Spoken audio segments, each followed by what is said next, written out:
The school board work session begins in 1 minute. Please take your seats. Again, the school board work session begins in 1 minute.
Good morning. I now call the work session of the Marion County School Board to order at 9:00 a.m. This is January 4th, 2023. Happy New Year, everyone.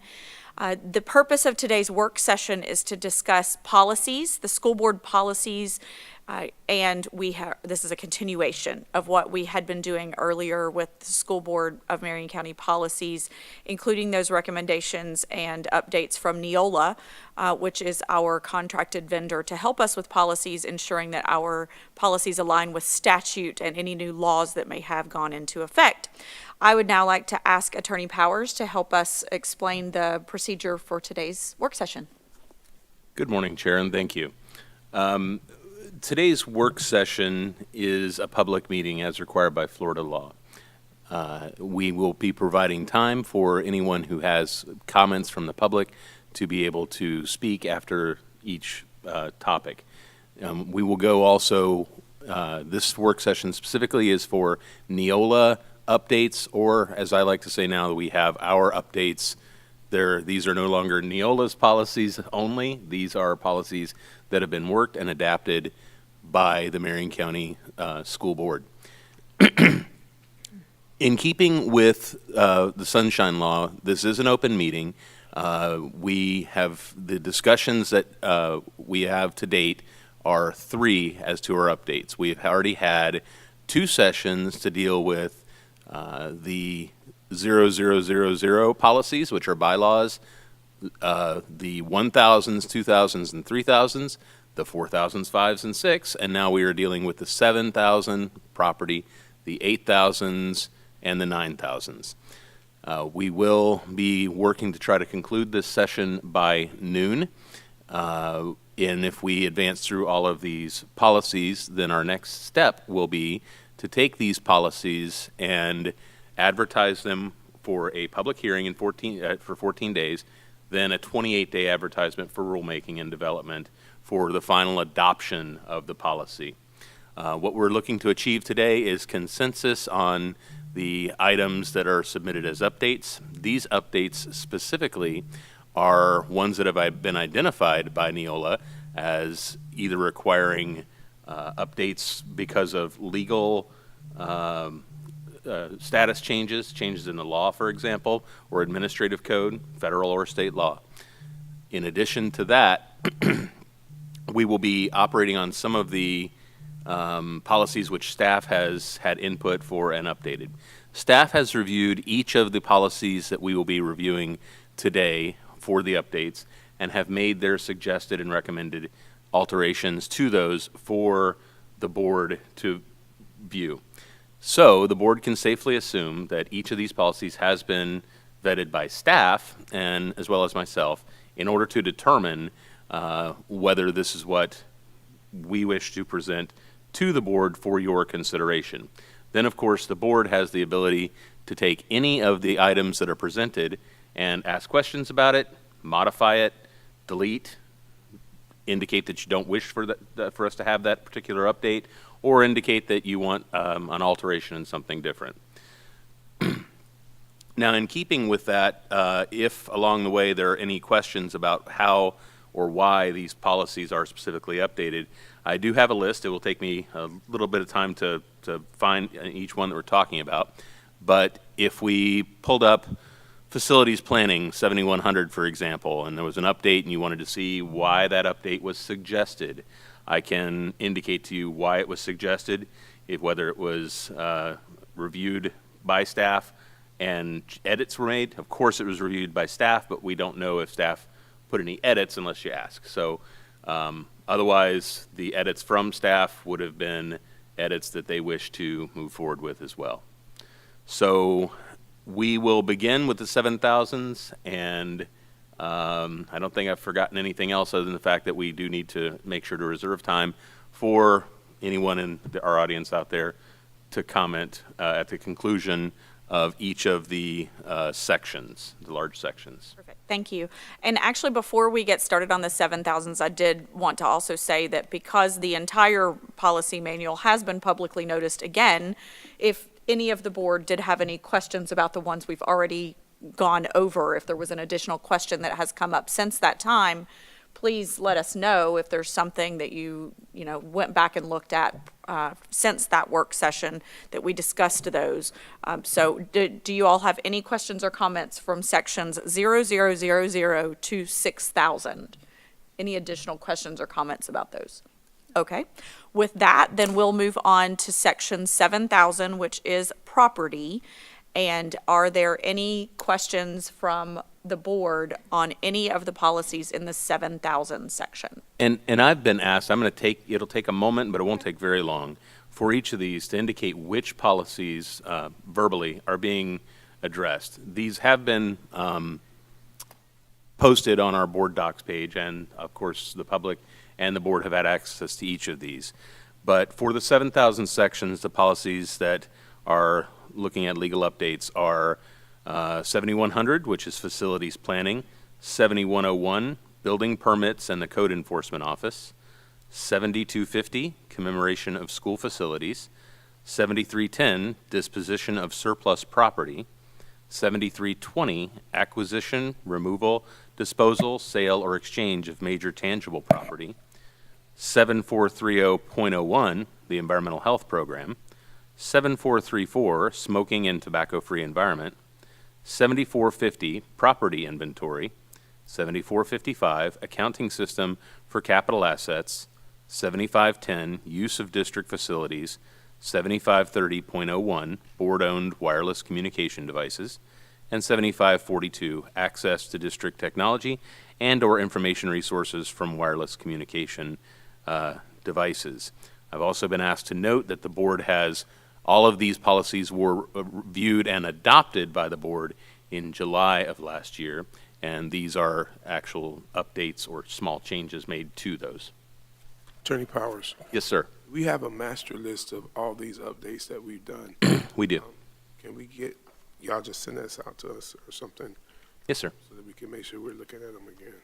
Yes, sir. And these updates are, while we were developing over the last actually nearly 4 years, Right. policy changes, while we were adopting those, a series of updates, because NEOLA typically establishes updates about 2 per year, sometimes as many as 3 per year.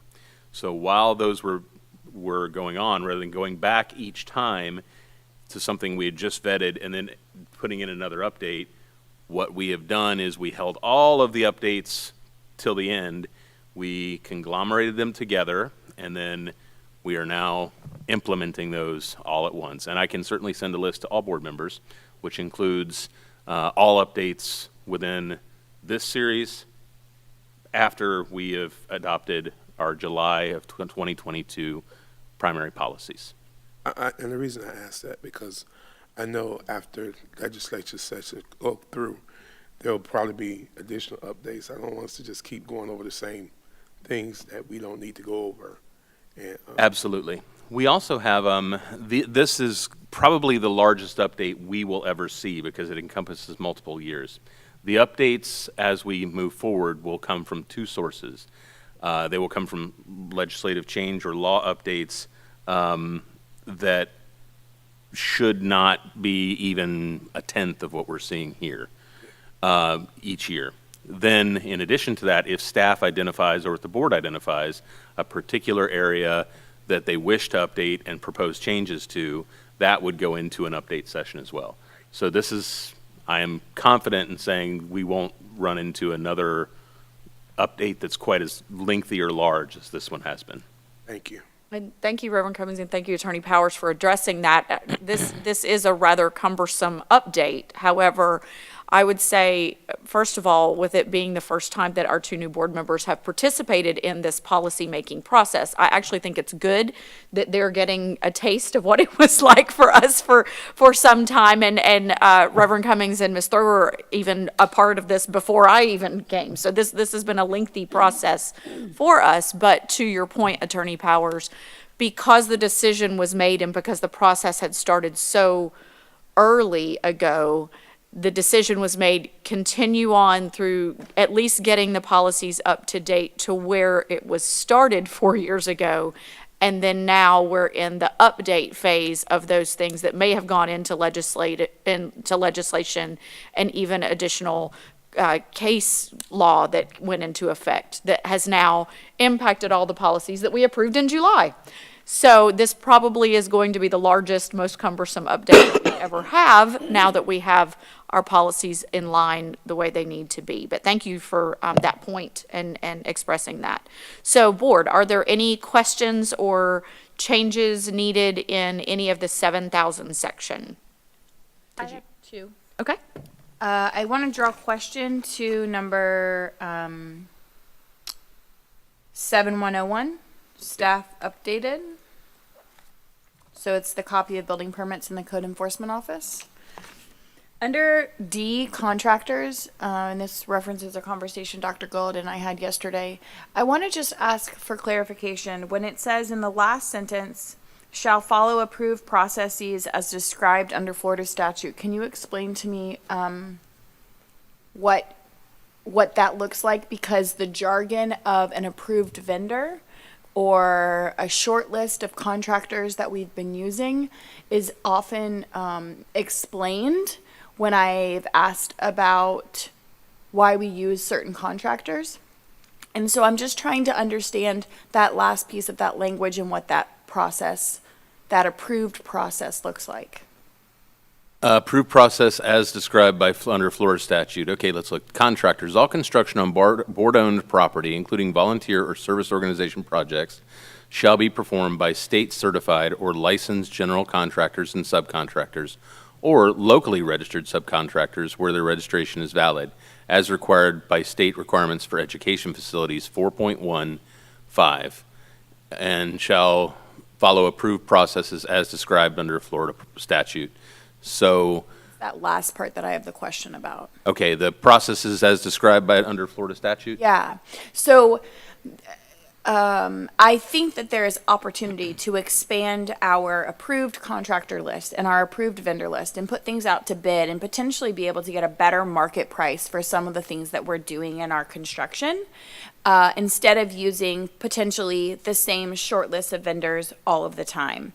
And so I'm just trying to get clarification of what exactly that approved process as described by Florida statute means so that I can understand if our current process is within those parameters, or if we have room to expand it, I guess. And that doesn't have to be an answer for today. That's just something that I saw that I had a question on.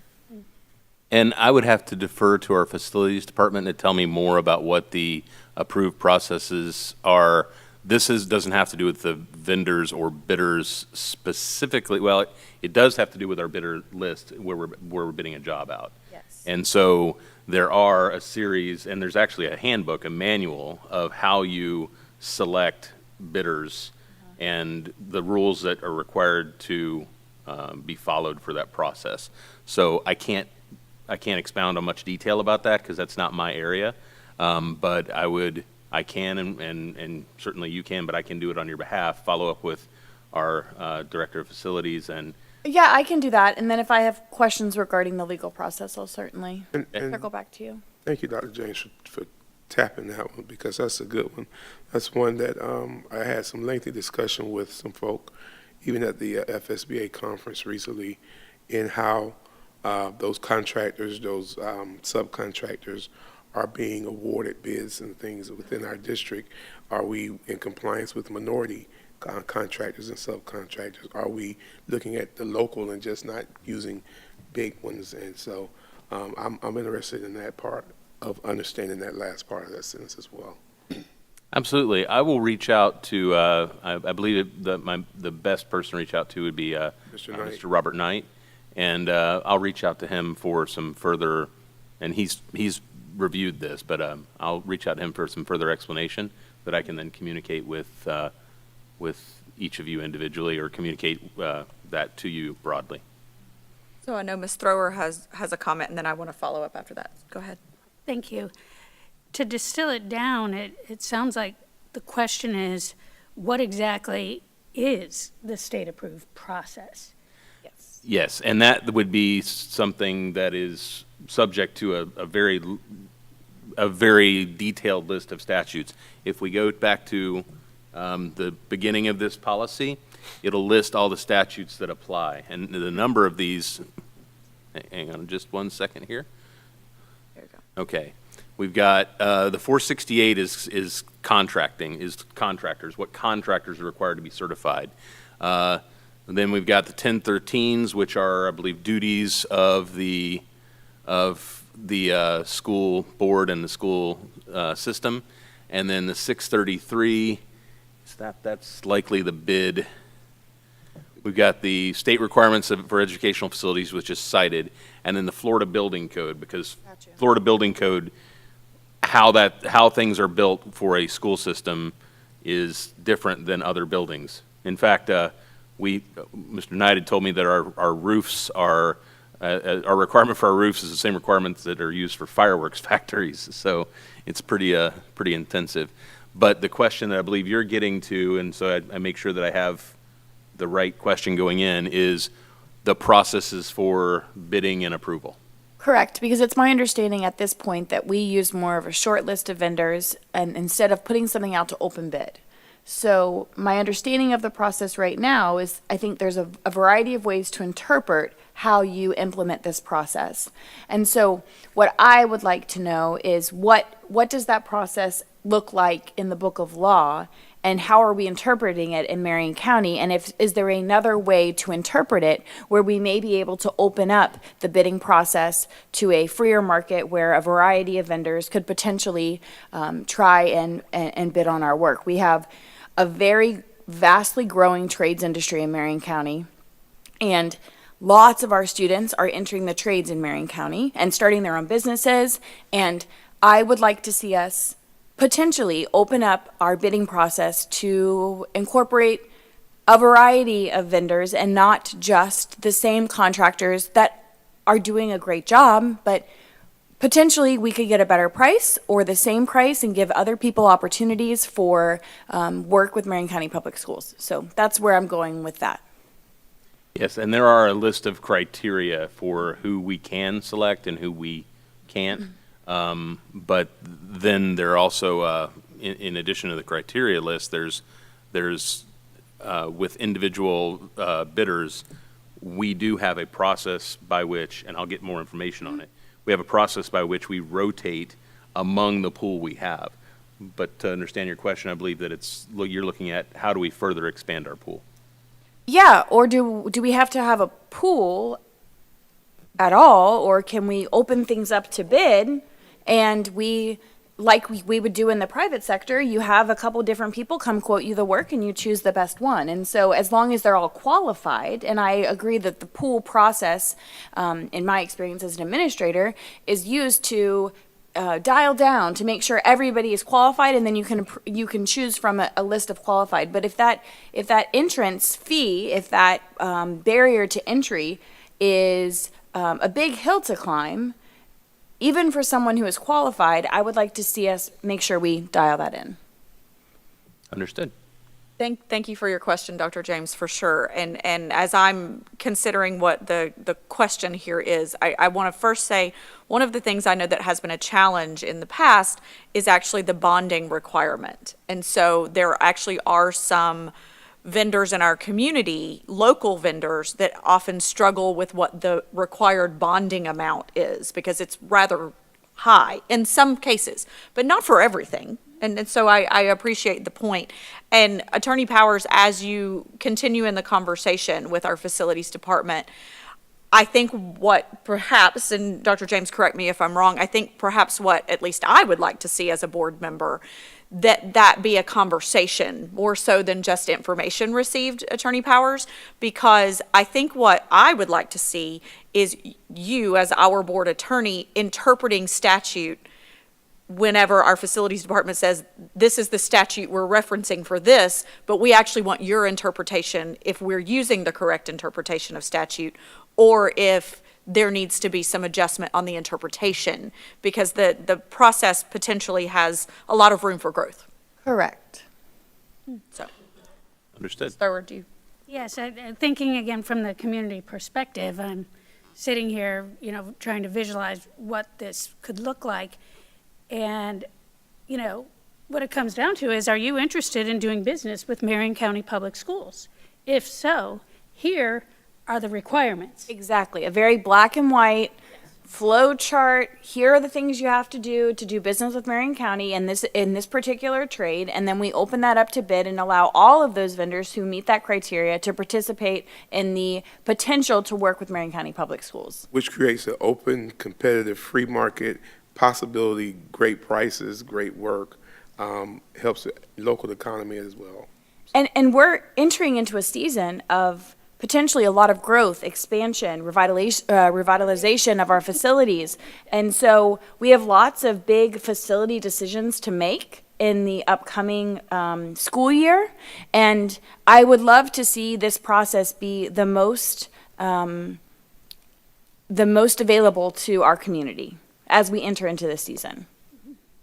Agreed. So, Dr. James, what I'm hearing, though, and I think this is potentially where we're heading, that the policy, in fact, may not need adjustment from a policy standpoint. Correct. This is going to be a process and procedure that then falls with Dr. Gullett and her staff, but I think we would at least like to see where that conversation continues. Fiscally. Absolutely. Dr. Gullett, do you have any additional? Sure. Yes, thank you, Chair, members of the board. Happy New Year.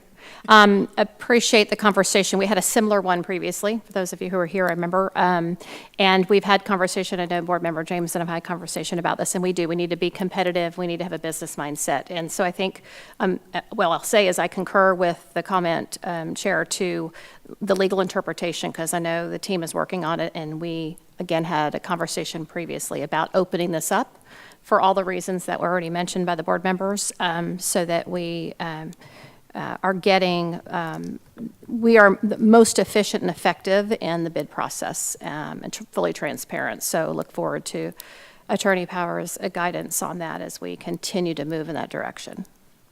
Right, and I believe it's been correctly identified that is really a how we implement it factor. The policy for its purposes simply says there are statutes that exist that govern how you must do it. Those must at minimum be followed. Yes, I agree. My question was about the language of the policy, but not changing the policy in and of itself. Okay, perfect. So I think that we've exhausted that as far as understanding that we're just looking forward to seeing how the process and the procedure is actually implemented. And because there is such fiscal impact on that, while the board doesn't necessarily need to have a role in the process, we do want to be educated on potentially the process evolving from what it is right now. Okay.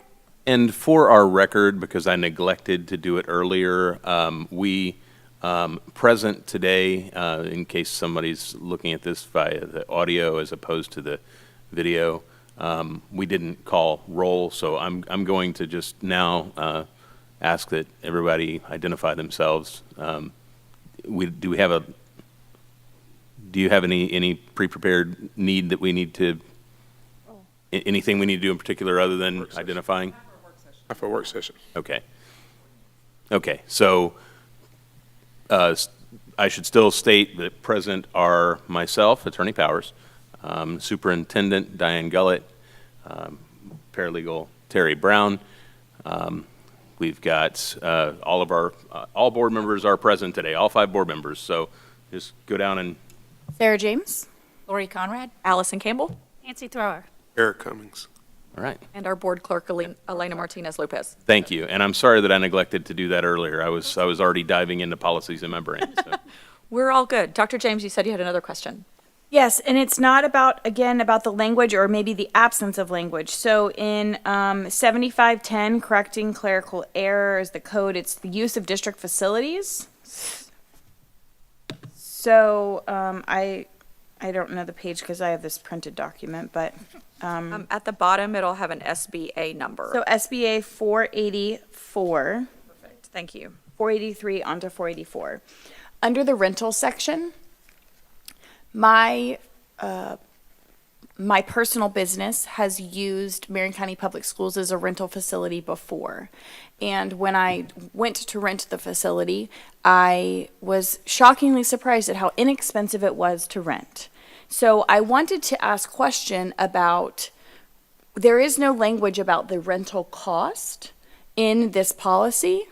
And should there be a rental cost established or something to the language of a fair market value, or from a perspective of Marion County Public Schools, I think $25 a day to rent a facility is incredibly inexpensive, and I think that we could do a better job of generating revenue for our schools by increasing that price. And so I didn't know if there should be particular language added to this policy regarding that. Before you answer that, can I ask a question?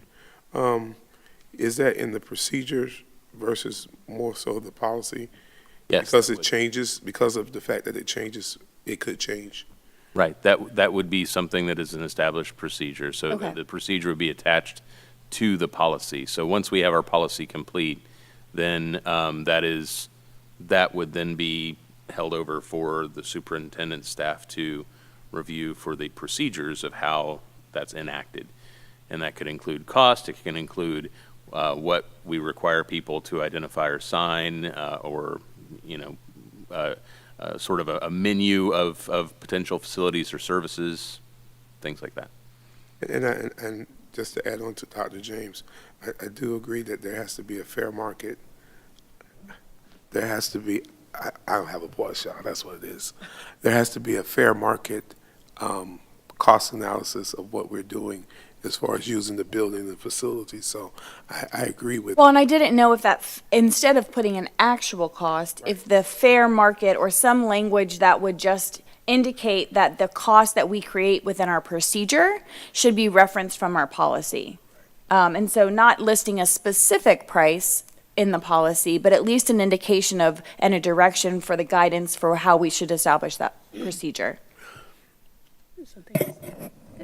Thinking about it a little bit differently, every citizen in Marion County pays taxes to operate these schools. So I'm thinking of it in terms of wanting the ability to use our facilities to not financially be a barrier, because we're already paying for them. So just something to keep in mind. And I think for me, the difference would be a nonprofit, a volunteer organization having a price and a business for profit having a price. So my business for profit should, I think, pay a fair market price to rent a facility on a rainy day in the summer versus a Boys and Girls Club, a nonprofit, having a different or no cost at all potentially to use the facility. And so I think that's the difference in my head from a business perspective. Got it. Well, then I can get behind you and push on that one. And the one thing, while this does feel like procedure a bit more than policy, the one thing that I think, and perhaps it's not for this go-round of policies, But as a board, the one thing that I think we could put into policy in reference to rental of temporary facilities, and so, Ms. Brown, it's actually a little bit further down. It's in the temporary facilities section, I think is what we're talking about. Dr. Janes, if I'm correct. Oh, you're right. So, yeah, it's in this section, I believe, just a little bit further down. So what we as a board potentially could put into policy is to state that any of those fees, perhaps a specific school is being rented or specific facilities on a school campus are being rented, that those fees actually go back to that school. Because currently, if I'm not mistaken, and if I am, please correct me, Dr. Gullett, but I believe currently that if there are rental fees that are accepted by the district, they go back into district general fund or something to the district, as opposed to the school that's actually encumbering the burden or lack thereof of the expense and cost. And this is potentially not for right now. As we get more into school-based budgeting, it will be a source of income and revenue for schools that they need to seriously consider how they market their own facilities. Absolutely. So I don't know that it's right now, but I do want to express that as something this board might want to consider for a policy change in the future. That I would those agree. Fees then would go to the school or to the facility. I mean, it may even be to Howard Academy or another one of our locations that isn't necessarily a school, but the income would actually go back to the location that's being rented. It seems like Gullett nodding. Yes, if you feel like, yes. Thank you for this conversation as well. I agree that this is a procedure. There's something that I think needs to be clarified as well, is not just the facility cost, but really we have to consider the cost of staff. So a big part of that is custodial staff, others that are needed for lights, cleanup, and all of that. So that's a big factor. And yes, you're correct, Chair, that how we have it set up in Marion County currently is different than what I've experienced in the past. I was always used to the money went right back to the school or the location, but our structure is set up differently. That's district-based because that's where the fund is coming from to do the maintenance of those buildings. So we have to shift the way that we are funding. So certainly we are looking at how we can get to that site-based piece, and this is part of that. And that means a shift at the district level in providing maintenance to those buildings. So if we do that, that money is also going to shift to, we're going to have to allocate funds differently, if that makes sense. So there's going to be more of a complex shift than just the simple facilities, because I do agree and would like to see them. If you have a partnership, then you get money back for what it costs you in time and resources and energy to utilize for that partnership. So again, getting back to that site-based piece. Reverend Cummings? I see a puzzled look on your face. I'm remembering something just a few years ago, especially when we were in the midst of the pandemic, where we had this issue come up with the use of facilities at Dunellen. Pop Warner using facilities, you remember? And one of the discussions was that those funds were going to those schools, not to the district. And that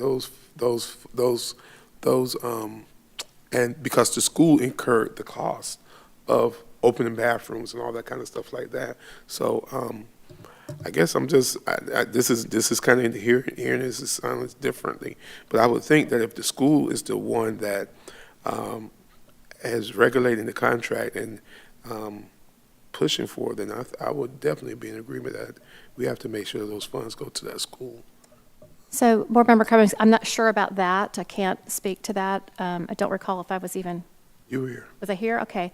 But when I did ask and inquire, what I was told is it's funneled through the district. So that is what I'm told. And the reason that I asked about that was because we meaning the district central office, if you will, is then providing the maintenance and doing the work through that central fund. So that was the understanding that I had. And if that's not correct, I will certainly follow up with all of you. But that was what I last asked about, and better understanding how we manage those facilities. If you can check, because I remember will. we definitely had this conversation. Okay. I'm sure you two remember. Well, it was definitely concerning, it was the Pop Warner that wanted to use Right. Dunellen facility. Yeah. And that was something said different. So, And if it was actually a contract, so as I've learned recently, if it was actually a contract, then it wouldn't have been a contract with an individual school, because individual schools don't have the ability to go into contract with anyone. So I don't know if it was I don't want to say a handshake agreement, but if it was something different, the way that, if it was something with the Booster Club, or, if there was some other arrangement that was being made, regardless, I'm sure Dr. Gullett will give us additional information on that particular scenario. But my understanding, at least from other schools that have their facilities that are utilized by others, then those fees do go back to the district, as opposed to, and I have a couple of examples that I know for certain, but regardless, I think as we get to site-based budgeting, I think that will be a good spot for us to add that policy into actual policy language and not just procedure, because then that, in fact, will ensure it occurs the way we intend for it to. Okay, did anybody else have additional questions in the 7,000 section? I do. I have a quick question. Ms. Conrad? Attorney Powers, for 7434, is that a completely new? Smoking Policy? and tobacco-free environment is not. Okay, so 7434. there's really nothing that stayed the same on this policy, so I just wanted some clarification. These are replacement policies, so we had a previous policy, but these policies have been updated to better define tobacco products and to specify the times and places where such products are not permitted, to prohibit electronic smoking devices, and to prohibit school personnel from accepting gifts from the tobacco industry. NEOLA collaborated with the Florida Department of Health in developing these replacement policies for our prior policies. So that's why this is, so we had the policy, but the policy was almost entirely different than this update. This update essentially replaces almost all of it. And that's because there are new needs, particularly when it comes to electronic smoking products, and also, fortunately in this case, someone else has done the heavy lifting for us here, that the Department of Health, in conjunction with the legislature, had been speaking about these specific issues and developed this as something that would catch a large sort of number of the things that could potentially have slipped through the cracks or required further interpretation. So when we say no smoking, obviously 10 years ago, has it been maybe even more, no one would have thought about electronic smoking devices really. And now that's included. Okay, thank you. Thank you for bringing that up, Ms. Conrad. I know I had conversation with some of the folks from, I believe, the Marion County Children's Alliance, who work very diligently on tobacco-free education, and they partner with our schools in some of that training. But I appreciate the inclusion of what we're seeing now in this policy, with some exceptions to tell you, what is and isn't allowed, as well as the whole policy, actually, on cessation programs, which isn't something that we've ever had a part of policy before. And while that might feel like procedure, I think it's important, again, that we express in our ability as board members in policy to say, we not only want to eliminate the tobacco products from our schools, we also want, if you are having an issue with it, we want to show you a pathway to success. So, but thank you to bring that up. Ms. Thrower. This is in reference to, it's SBA page 466, and it is regarding facilities planning, and it's a question for Attorney Powers regarding, we know now as we're moving along with our interlocal agreement that what we're proposing anyway, so this would have to be added later with the updated ILA, is that, there shall be collaboration with the county on this very thing. And I know it's in there, the 5-year work plan and mention of things. So my question is this an area where we need to be cognizant of adding a statement that mirrors a little bit of what will eventually be in the ILA? Just something to think about for future planning. I've made note of it now. So is Is that a question that you're looking for me to answer now, or for me to research further? Is it? Something to keep in mind, I would say. Whenever, something I've learned from you, and it is now ingrained, is the word shall. Yes. When I Shall doesn't give us an option. Right, It that is it correct. Right, And so then that makes me think of policy, which are pretty much a whole host of Yes. shalls. yes. Okay, All right. I'm good. Okay, great. Any other questions in the 7,000 section?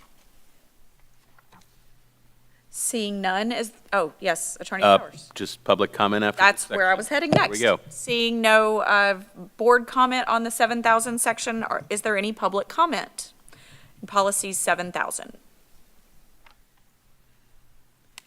Seeing none, we will move on to the 8,000 section. And I'm trying to get to a page number here.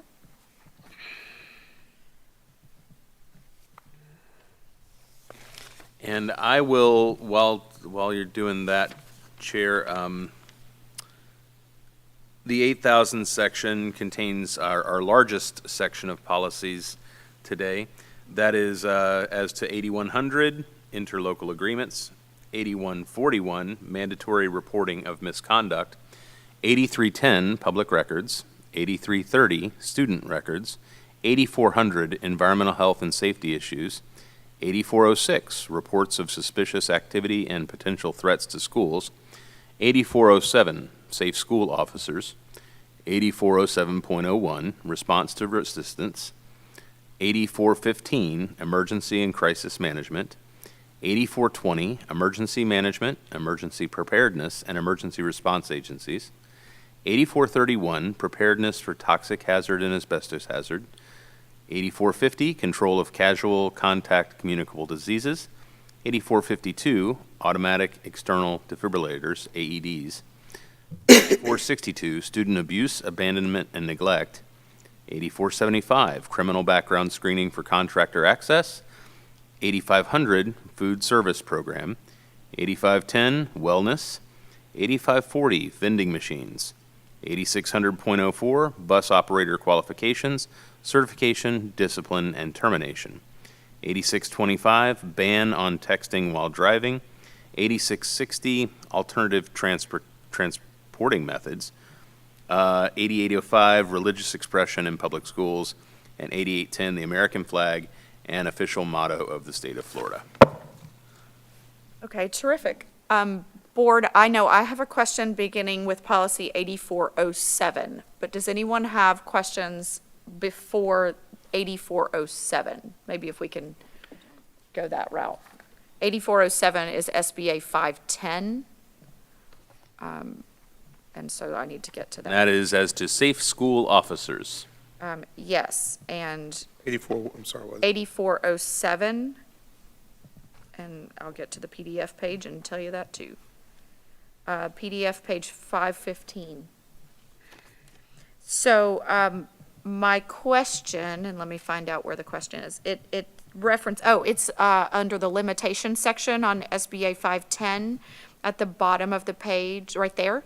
It has a blank for county sheriff, and so I believe that should say Marion County Sheriff, because the way I'm reading this is that the Marion County Sheriff must approve the individual. However, it does not have sheriff at the end. That's a capital sheriff. So it does say that the training, which may be conducted only by a sheriff, meaning that the Marion County Sheriff does not have to be the one that does the training, but the Marion County Sheriff is the one that does have to approve them for our, at least that's the way I'm reading it, and I just wanted to ensure that I was, Chair, yes. from my understanding, Sorry, just go ahead. statute doesn't limit us to just the Marion County Sheriff. Any- It could be any sheriff that we want to do it, but I definitely would want us to be in compliance with whatever the statute says.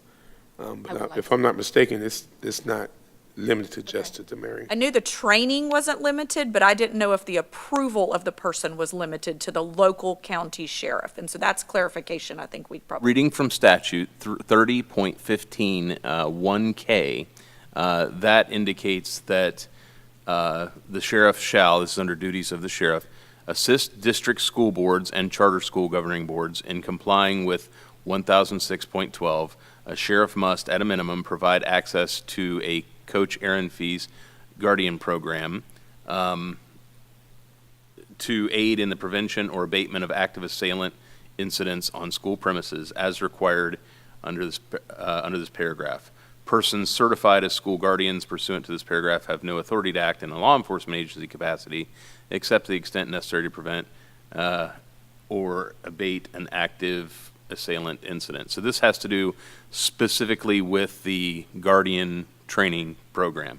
And to answer your question, I believe that under 1A, it indicates if a local school board has voted by a majority to implement a Guardian program, the sheriff in that county shall establish a Guardian program to provide training pursuant to subparagraph 2 to school district or charter school employees, either directly or through a contract with another sheriff's office that has established a Guardian program. So interestingly, though, this is the policy for all safe school officers. And in definition, safe school officers means school resource officer, a school safety officer, a school guardian, or a school security guard as identified in Florida Statute 1006.12. So I just want to ensure that the limitation here, again, because this is speaking of all safe school officers, not just guardians, as you just spelled out in the policy or the statute you just read, that any individual in that safe school officer definition must satisfy background screening, psychological evaluation, and drug test requirements as approved by our local county sheriff. Sheriff of that county. And then That would be Marion County. Marion County Sheriff, and then all of the trainings and so forth can be conducted by any sheriff. Right, and as to the background screening, psychological evaluation, those kind of things, those are all things that we have separately. This is speaking about, and I think the question can be answered by, in the last half of the limitations section, any training required by Florida Statute 30.15.1K, which may be conducted only by a sheriff. So before participating in, and 30.15 is all about the guardians, okay? Okay. So, or the 1K section at least. So anyone who is going to be participating in any training for the Guardian program needs to go through these things with the local sheriff. So can we add that clarifying language to say, before participating in any training Or just write guardian to limit.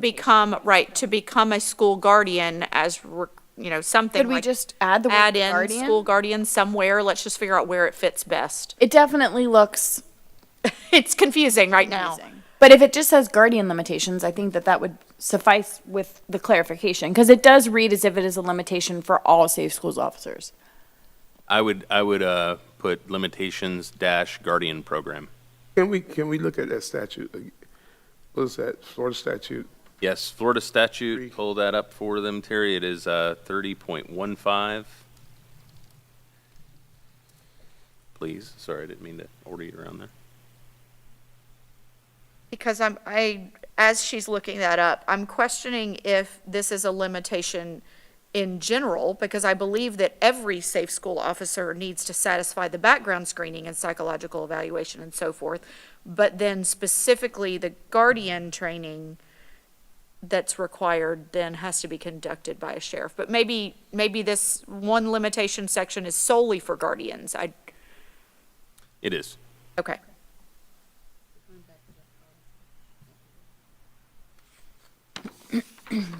Okay, well, before we make any alterations there, let them see the statute, if you would. There we go. Scan up there. Oh, yeah, okay, K, under K. So K is what was identified in the policy, and there is K. Now, under K, we've got the 1A, 1A and B down there, so take a look at that.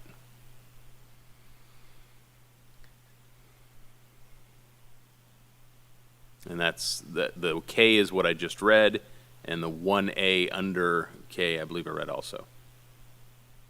So the sheriff has the authority to contract with another sheriff's office to, That has established a guardian program. Right, if you had a smaller county that did not have a guardian program, or there weren't, in many cases, there aren't enough people present to perform, I mean, we may not actually have more than 2 or 3 people for training, which is not sufficient for the amount of resources that are expended on it, so, you know, we scroll could up a little bit, send. Terry? Could you scroll that one up a little bit?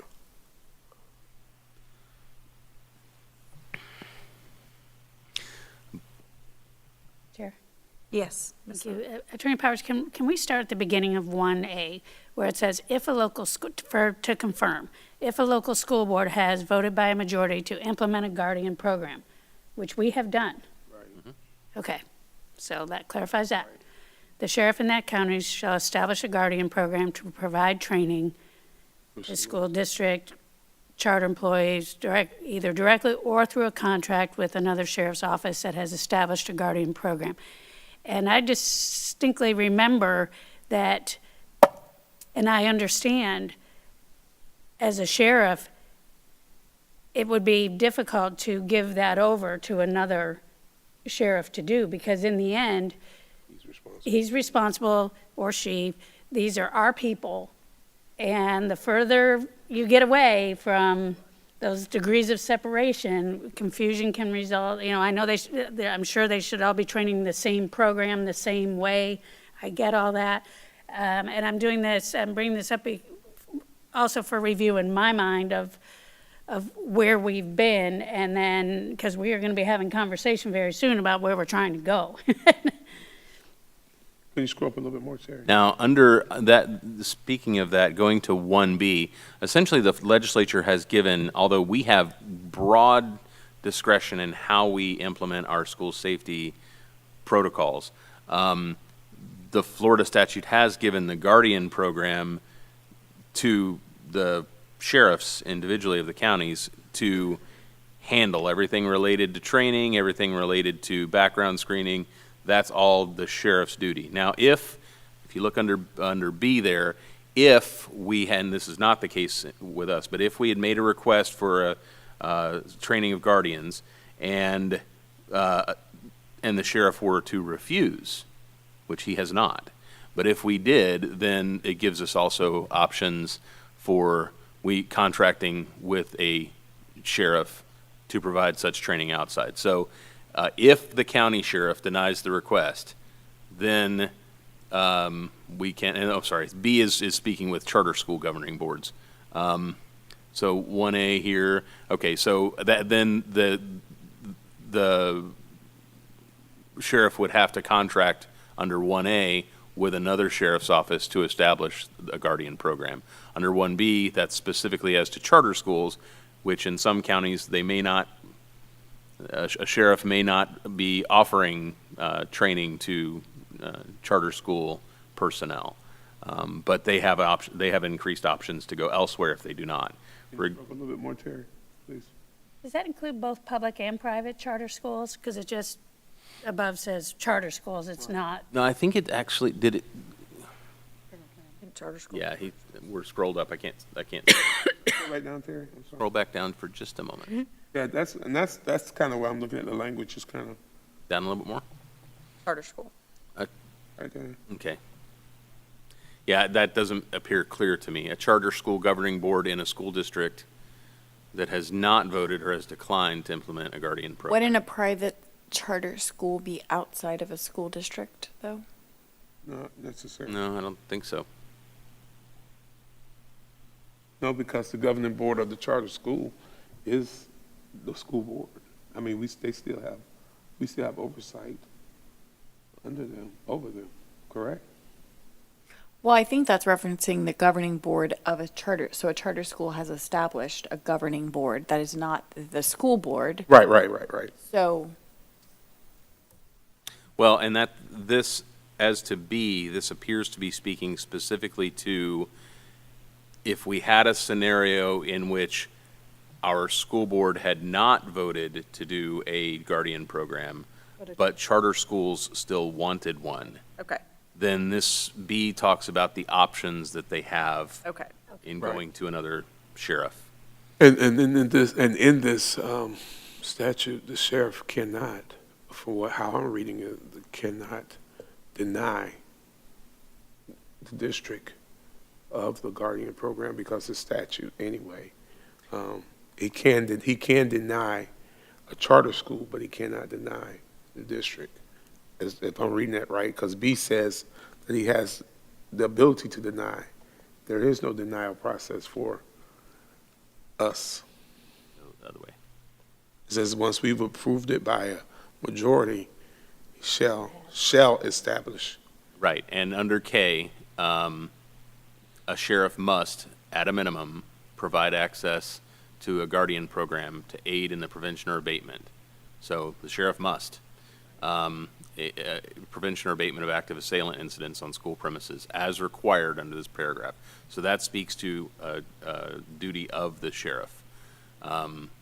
So, yes, that's his So basically what requirement, this, just like the school board has duties under 1001.41, I think. right, Yeah. so basically what this is saying, that the school board has the jurisdiction over determining how the safe school department looks versus needing approval from anyone else.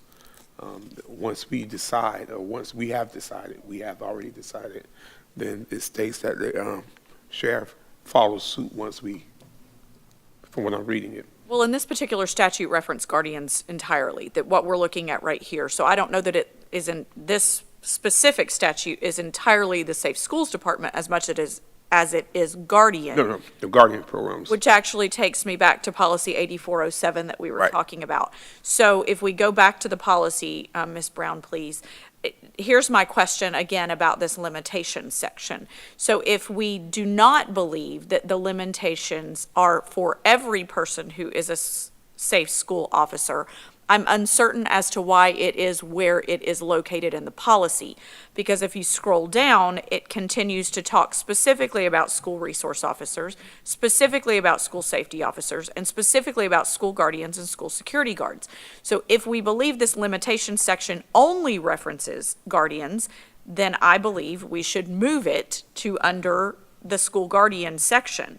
However, if we believe that limitations actually are for all of the safety officers, however, the one little section about the training required is guardian specific, then I think rather than calling it guardian limitations, that we need to add the word guardians somewhere around that statute number 330.15 1K.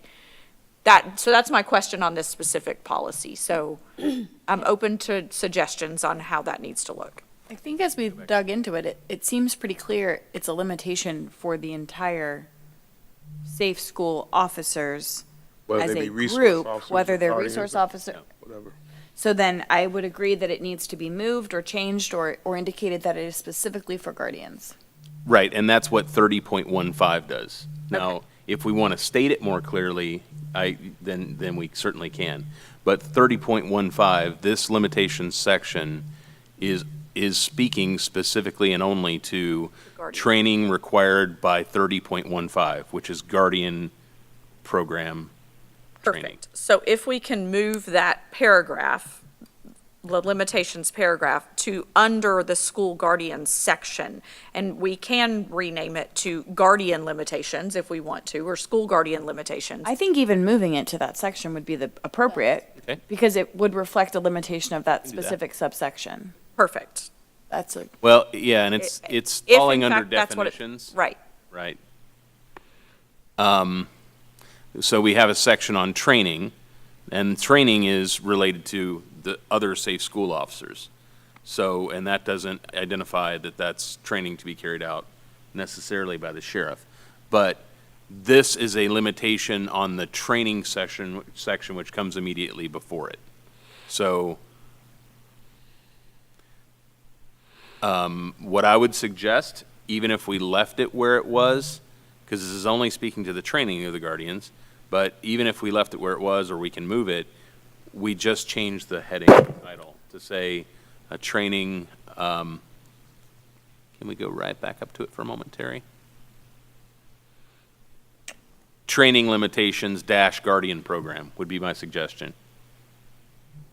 Okay. And then if you wish to move it, we can move it, or if you want to add or anything within the text, we certainly can. I mean, it feels more appropriate for me to actually be in the guardians section, and the only reason, again, is because we're in that definition where it lists all of the different people who are safe schools officers. And so all safe schools officers must complete the training.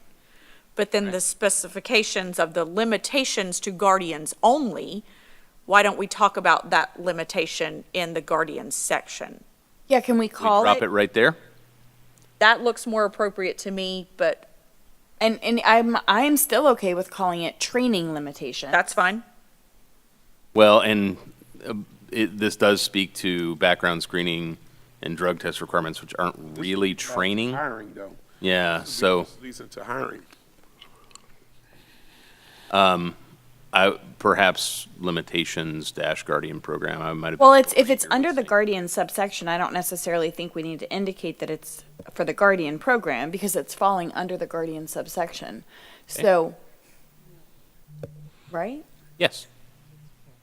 I believe you're correct. So we can just call it limitations? And perhaps, and maybe it doesn't even, maybe it actually doesn't become a paragraph. Maybe it is, school guardians is our main subheading, the Coach Aaron Feist Guardian Program. The board utilizes school guardians pursuant to the Coach Aaron Feist Guardian Program. Then maybe we say, an individual must, this statement then be, so like if we scroll up just a bit, Terry, I know that you're working on that diligently. Right there, right where the board utilizes school guardians pursuant to the Coach Aaron Feist Guardian Program, then perhaps it might say the section about the training, whatever. So at the end of the first paragraph there? Or perhaps after the first sentence, because we've already agreed that we're going to have guardians. An individual then must satisfy background screening, psychological evaluation, drug test requirements as approved by Marion County Sheriff before participating in any training for the Guardian Program, pursuant which may be conducted only by a sheriff. Then the superintendent will be responsible for appointing school guardians. Perhaps it actually just goes there as opposed to having its own separate. I think the content of what the limitation is applicable, but I think because it's specific to guardians only, the language just needs to be included immediately after that first sentence. Okay. I would agree. Do you all agree with that too? Take the whole limitations section. Take the limitation, Just- yeah, the word limitations out. Yeah, remove the word limitations and take the sentence that begins with Yeah. an individual and going through sheriff and take that and drop it right there. Yeah, I mean, I think that, Yep. does that work for you guys? Hold on, Everybody in agreement? hold on. I'm sorry. Okay, Reverend Cummings is reading it again. Yeah, we need to keep that for sure. And there will be a little formatting glitch, and that's Right. because That's okay. NEOLA has to fix the I think it formatting. might actually need to go, yeah, and that's fine. But I think it might actually need to go immediately after the first sentence instead of the second sentence. Oh, after right. Yeah, because before the superintendent can Can appoint them, they have to satisfy all the satisfy. requirements. Right after the word program. Program. Is it going to give you fits?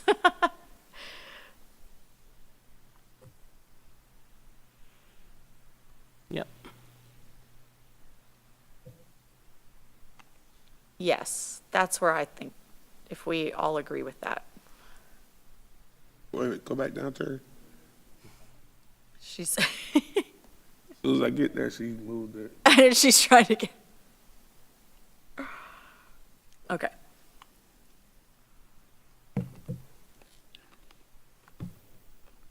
And that is statutory language, that green, It is. be approved by.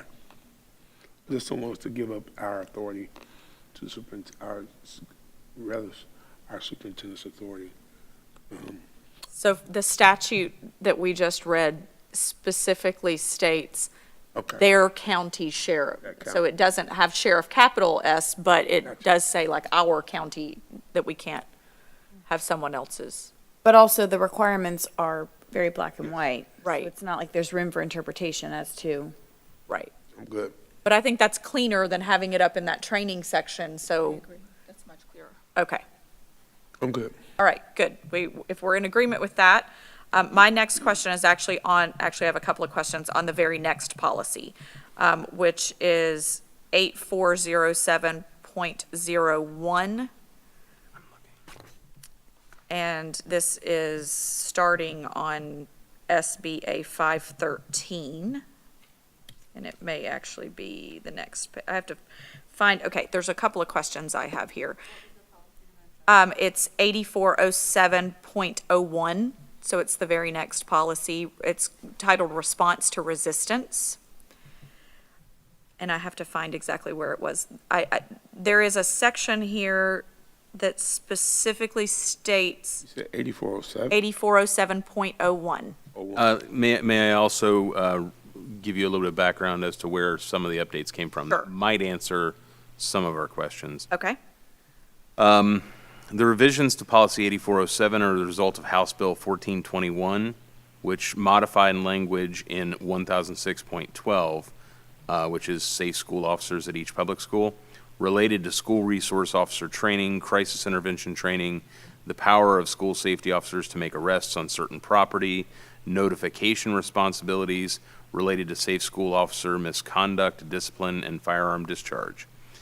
House Bill 1421 also specifies that background screening, psychological evaluation, and drug test requirements must be approved by the sheriff before participating in any training required by 30.151K, which may be conducted only by a sheriff. The proposed revisions to Policy 8407 implement these statutory changes. okay. I have three different questions, and I have to find one of them because I know it's here. I just have to find it. One of the questions I'll start with is in section B, number 2. It appears that throughout this policy, we have, this is on SBA 513, it appears throughout this policy, we have eliminated the words chief of police, yet it still remains in B2. So I believe it needs to be removed there if we are continuing that pattern. So that's my first question, if you are all in agreement. Yeah, I would with that. agree. It was removed in section G. Yeah, it just didn't get struck through. Right. I'm going to ask to do a bit of further research on that, because my understanding is that is a title that there is a difference between, well, currently, Because if we had our own Madden's police. title is director of, Yes. is both director of safe schools and also, as a law enforcement officer, he is chief of our one-person Right, our department, department, right? because we have a authorized department, so I don't think we can take that out. I think that both definitions may apply to him, and Yes. either that doesn't, isn't problematic for being left in there. Okay. Because those are going to be the same person in almost all circumstances I can think of, but the title, the person can wear two hats, have two roles, or have. And that's fine. We just, throughout the rest of this policy, we have been very distinct in eliminating the words chief of police. And so if we need to include it in the beginning of the policy, that's fine.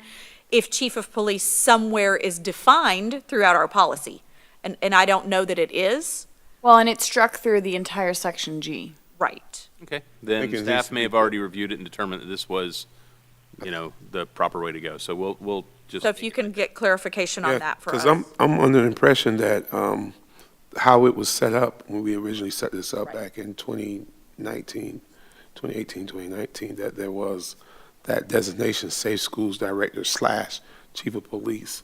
And I think that's how the charter was originally put in there from what I remember. Dr. Gullett, if you have. Sure, thank you, Chair. And I would say we need clarification because we also, I'm going to refer back to our staffing plan. We need to be really clear that the name is the same because in doing my research, there was a lot of different uses of terms. So I think this is important. Whatever the board lands on would be helpful for us in that the staffing, that we're very clear and consistent in the terminology. And I know that our policy, actually approving this policy perhaps will precede some of the work that the new task force committee will be doing. Correct. But that may be a part of the dialogue that needs to be discussed, perhaps. And this will be the lead. So we'll follow whatever the board chooses to do. And I would also caution that whether we are putting this in there as director of safe schools or putting in there as chief of police or both, I don't think it has it may be a distinction without a difference because it doesn't change anything about the way we can structure anything.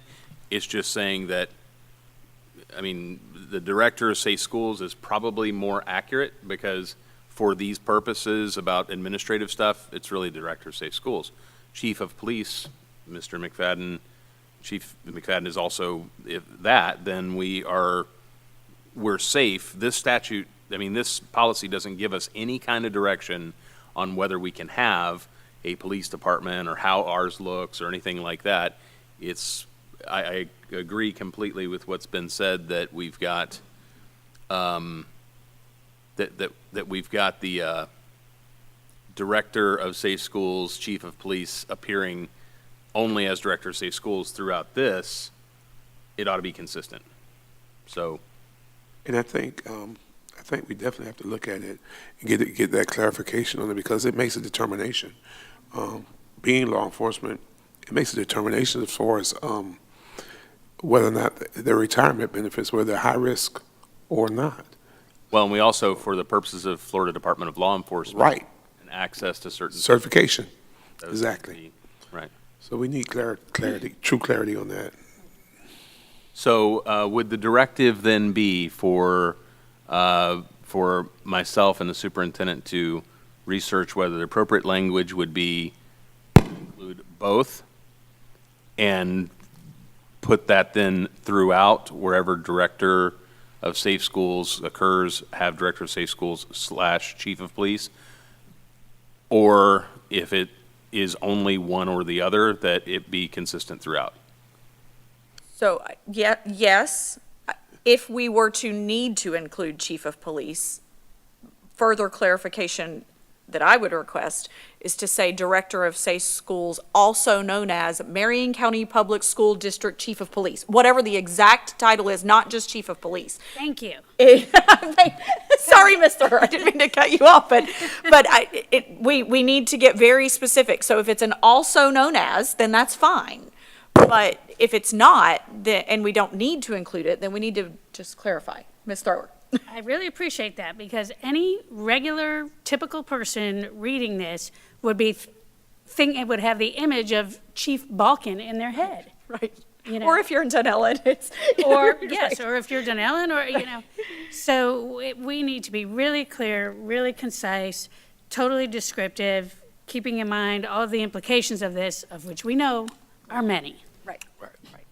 So I agree that if the two of you can get together on specifically what needs to be here, if in fact we do need to have the words chief of police somewhere in policy, please make it very specific who that person is. And if the director of safe schools is also known as Marion County Public School District, however the original chief of police title was created, or chief of police of, something like that, then that's how I think we would have consensus that policy should read, if in fact those words need to be there.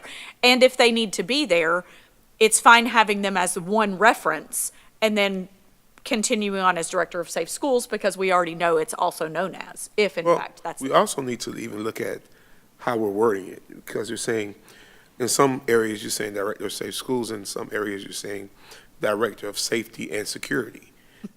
What is it? Right. Is it director of safety and security? Is it director of safe schools? Is it chief of police? Are they synonymous? Right. So that's a Well, full policy question. be clear.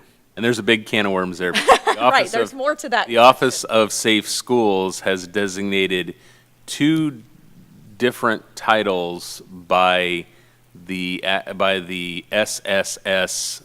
There's a school safety specialist and a school security specialist, and They got the ring in it is very difficult to Again, another thing that navigate the sometimes. Task force may be working on for us a bit. Right. So what I would propose that I do is I'll reach out to the superintendent and perhaps to Mr. McFadden and find out to what degree the distinction is relevant between the 2 terms, and also what may be needed to be included. Just like staff reviewed these initially, I'll just ask for a review regarding this particular issue. And since we won't likely be meeting again on updates, I will report back to the board during our work session tomorrow. And then, provided that that answer is satisfactory, then we'll just continue that forward. And as Attorney concerned. Powers, it may be as simple as us going back and looking at the documentation of how we created the designation. Right. Because how we put the designation, that may define what that title Right. is. And I think the person best to answer that right now is probably our Director of State Schools, Dennis McFadden. So, And wouldn't it necessarily be appropriate at some point in these policies to just indicate the also known as is, and then just use Also one what? term Also what? known as is. Because then we could just reference one singular name that would encompass an umbrella of a variety of names. Right. And we could just reference it one time? Yes. Okay. I just want to hear you say the also known Is. as is. Because we're Okay. all about command of the English language. Terrific. and we can add that to the definitions Definition. section. of the bylaws. And that was going to be a part of the comment I would make. My next question actually is in B, Section 3, so we're right there, right where it is. The recommendation, I'm assuming this is from staff, to remove all other appropriate medical personnel. I'm not certain why, so I guess this is a question, and perhaps staff knows more than I do. But is it the understanding that any member using lethal or less lethal weapons, as outlined in our policy, will, as soon as circumstances permit, request the Ocala Fire Department Rescue Unit to respond? No. That's what so why are we striking through or other appropriate medical personnel? Because if this incident, someone using lethal or less lethal weapon, occurs in Dunellen or Bellevue or somewhere else, I dare say the Ocala Fire Department Rescue Unit is not the one who will respond. So is there additional clarification from staff as to why that's being struck through? I received no clarification, only the edit. So, Okay. and We're not it may just- be that there may need to be further clarification, because it may be, I don't know this to be the case, that because of lethal and less lethal weapon use, anyone who's looking at, they may call 5 different agencies who respond and do the treatment, but Ocala Fire Department Rescue Unit may be the ones that have to actually do the use of force report sort of. And part. that was going to be my That question. might be the case. So I'll look perhaps into that. they are the designated in the county that does that kind of work? Okay. I don't think so, I don't but think it's so possible. either. And so then that begs the question for me, should we even just remove Ocala Fire Department and just say Appropriate medical. appropriate medical medical personnel? personnel, And because- so I'm not, or county I don't know. Yeah, because, I mean, Right. when I was Whatever at Bellevue, the medical personnel that came out were County. the county, not County. not the Right. city of Ocala. I would That would be the suggest same in for Dunellen. If it came to Romeo Elementary, it would be a county. Matter of fact, Right. Dunellen doesn't even have a fire department. Right. So we can't just, we'll put ourselves in a hole. Right, I by- know. I'm yeah, like, by saying just anytime we Ocala. put something in there that has a proper name in it, it makes me question. So perhaps asking staff again how that can be phrased, and maybe getting the response within the next 24 hours, how that can be phrased to make it most appropriate for what they need? I would propose, thank you. I would propose, can we just not say appropriate medical personnel? Just as the board was sharing. Is there any reason we couldn't, based on the statute? Right, that's Yeah. it, we just made. Right. So I- that would be. Okay, Yeah, that, And just say as it appropriate, reads yeah. right here, if the appropriate medical personnel are indeed the Ocala Fire Department Rescue And Unit, great. great. perfect. Yeah, I think we leave it. Okay. Good deal. And I still have one more question in this specific policy, and it actually goes to SBA 515, which is Section G. This is all about supervisory review form. School safety officers, as we just defined in the previous policy. Here's my question, because we outlined that school safety officers are school resource officers that are obviously not necessarily in our jurisdiction, guardians, et cetera, et cetera. My question on this supervisory review form in policy is, do we actually have the jurisdiction and/or the authority to ensure that any school safety officer that uses force, does all these things, have to notify, again, and here's this title change, because Director of Safe Schools is different than Director of Safety and Security. So we need to figure that out in addition to that. This whole Section G. So I think Section G, we need to figure out who the titles are and what that needs to look like. But specifically to 2 and 3, is it in fact that we have the jurisdiction to ensure that school safety officers that may actually report to the sheriff or to the chief of police then are also required to notify our director of any circumstances that have occurred? And that's my question on how this supervisory review is written in our policy. Again, this may be something that the task force needs to take on. But while we're talking about policy right now, I don't know that, while this is a personal opinion of Board Member Chair Campbell, that I believe we need to have this type of ability of a checks and balance. I believe that this is the way it needs to be. But currently, is that the way it's actually happening? And do we have the jurisdiction to ask for such? Those are my questions. So, Chair Campbell, what you're saying is that I agree with checks and balances. So what you're saying, if there is a use of force, does this person have to report this use of force to just their agency supervisor, or do we also have, I agree it should go to, actually, personally, I just think it should be where all of the parties involved, all of our chiefs, let me just say it that way, all of our chiefs and our sheriffs should all get the same notification at the same time. That would make it more consistent across the board. The sheriff gets it, Bellevue PD gets it, Ocala PD gets it, Dunedin PD gets it. Everybody's notified at the same time of this use of force. Of course, the person who that person falls under is in that line, so they're going to get it as well. Can I ask a clarifying question? As our organizational chart looks now, a school resource officer on a campus direct reports to who? Direct, and I don't remember his name, but for the sheriff's office, there is a To the sheriff's office. direct report. Even if they're Ocala PD, there is still a Okay. designated Is it person Joyner? with the, So- Joyner, thank you. So my question would be, I believe that is the way our structure is currently set up. I would offer that potentially the appropriate chain of command would be the principal on that school site to notify the people within our organization, i.e. Dennis McFadden, of that event and the reports from that sheriff's officer as our organization is currently set up. So that sheriff's officer, that school resource officer should be reporting, that principal should also be privy to that event, and whatever reporting paperwork, documentation that sheriff's officer on that campus completed be submitted by the principal on behalf of that SRO to the instructional personnel and chain of command on our district staffing plan. Well, Dr. James, the issue with that is, do the principals at those schools supervise those individuals? They don't. And so for a chain of command purpose, a chain of communication purpose. So we could certainly request that those SROs report that information directly to our insert title that we're negotiating currently.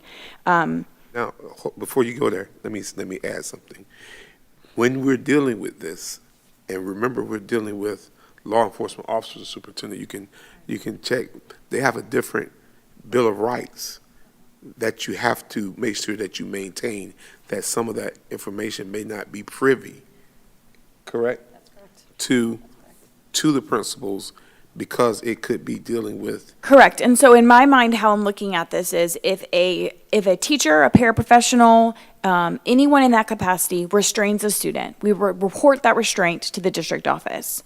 So in my educational lens mind, I'm viewing this from that same perspective of if any force beyond direct touch is completed, that sheriff's officer should then report that to the site-based leader who reports it to our district office is what I'm saying. Because if there was a restraint done on a campus, that paraprofessional would report it, or teacher or whomever would report it to appropriate personnel on that school site to communicate with the district office.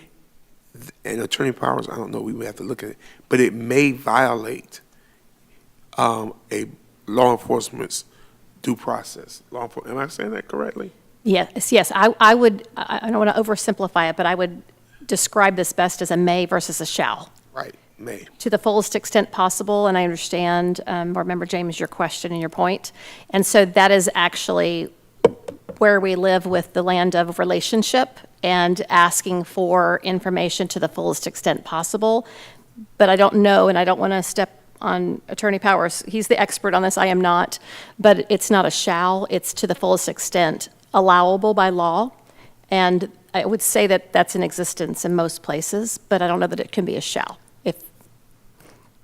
I would concur with that analysis. And what I can tell you is that if it helps in the analysis that you're doing here, there is already a process by which the Office of Safe Schools, any uses of force or any disciplinary action taken against any officer has to be reported within a very short and very specific time frame to FDLE and to the Office of Safe Schools. So those already are in existence. So as to how we choose to notify other personnel within our schools, certainly I believe that we're entitled to do that. But we do have to be cognizant of the fact that if any questioning which might lead to disciplinary action or anything else is going to take place, even an interview that could result in some potential disciplinary action of a law enforcement officer,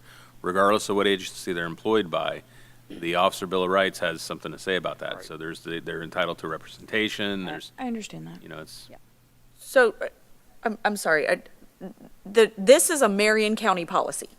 So I want to first say that, because I just scrolled up to the top to see, where's this listed in statute? Where's all of the, and this is not a NEOLA policy, this is a Marion County policy, copyright 2021. So I think this one might need some more work, and I'm not certain to what extent we're going to be prepared to get all that work done in the next 24 hours. So, Dr. Garland, I don't know how you feel about that. Obviously, this is being brought forth by your staff. But in all of this dialogue we're having, again, noting this is not necessarily statutory language, right? How would you recommend we proceed? Thank you, Chair. I agree. I mean, I think when this process began, and we've been in this for years, quite literally, a lot of items have come forward that are really procedural, and I think this is an opportunity to take this back, because I think we need to stick with the statute and then those items that are needed. And since we have a path forward, I think bringing this back to have some conversation would be most appropriate. We don't want to add undue burden or harm, and we want to be really clear about what the statute says versus what our procedures are going to guide us with. And I agree with the superintendent. I think in us moving forward with this, there has to be some conversations with our sheriff, Chief Hollingsworth, Chief McQuaig, and Chief Balkin, and Mr. McFadden, in how this gets structured out so that it does work for Marion County, because this is, as you said, this is a Marion County. And not. I agree. So then, here's the follow-up question to that, though, because this currently is policy as of July 12th, 2022. Do we as a board have consensus that we actually redact the entire policy in our upcoming update? Or that we do need to make some modifications to it? And that's where we need to, because to say we're going to pull it back, and we know that it needs a ton more work than we can get done in the next 24 hours. But saying that it needs work also means we probably need to at least make some of these clarifying changes in our upcoming update in the next 2 to 3 months. Where do we need to be? Attorney Powers, if you can direct us. Yes. Okay, first of all, this entire policy has been reviewed by our Director of Safe Schools. It is, although you point out properly, this is a Marion County policy, it was one which was it's not a NEOLA-based policy because it's the .01 portion. Right. The NEOLA-based policy was the 8407. Now, the reason that this policy is important is much of this language is language that many statutes through the Office of Safe Schools under Florida Department of Education and Florida statute have different chunks of language that says you must have a policy that talks about this. You must have a policy that talks about that. So these have been put together and under recommendation of the Office of Safe Schools. And I believe Miami-Dade was the originator of this particular section of policies, but it may have been another county. At any rate, this was not just sort of created and thrown together. I believe this is actually relatively close to a final and polished product, not something that we need to cut into too much. So we've already made changes that I believe are entirely appropriate, but the point is that I believe this has been looked at by our staff. So some of the questions that you have, I would those questions would be more prominent in my mind if we had not already had the staff who are dealing with specifically this and know tons more than I do about this particular area to review and say this is where I need to have this policy in there for funding, for access, for what Office of Safe Schools is required. And over the years, Office of Safe Schools may have said, oh yes, also you need to make sure that you have this. So it's gone back in and placed another item there.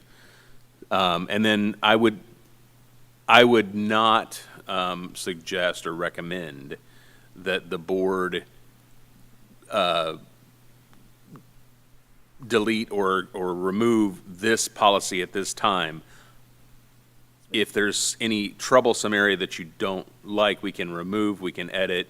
But I would wait for there to be an additional replacement and perhaps have, if Mr.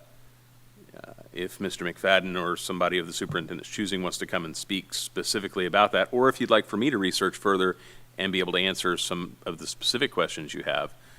I don't want us to leave a vacuum on this one because it may affect things that involve our funding or our certification. Understood. So, Ms. Thurber.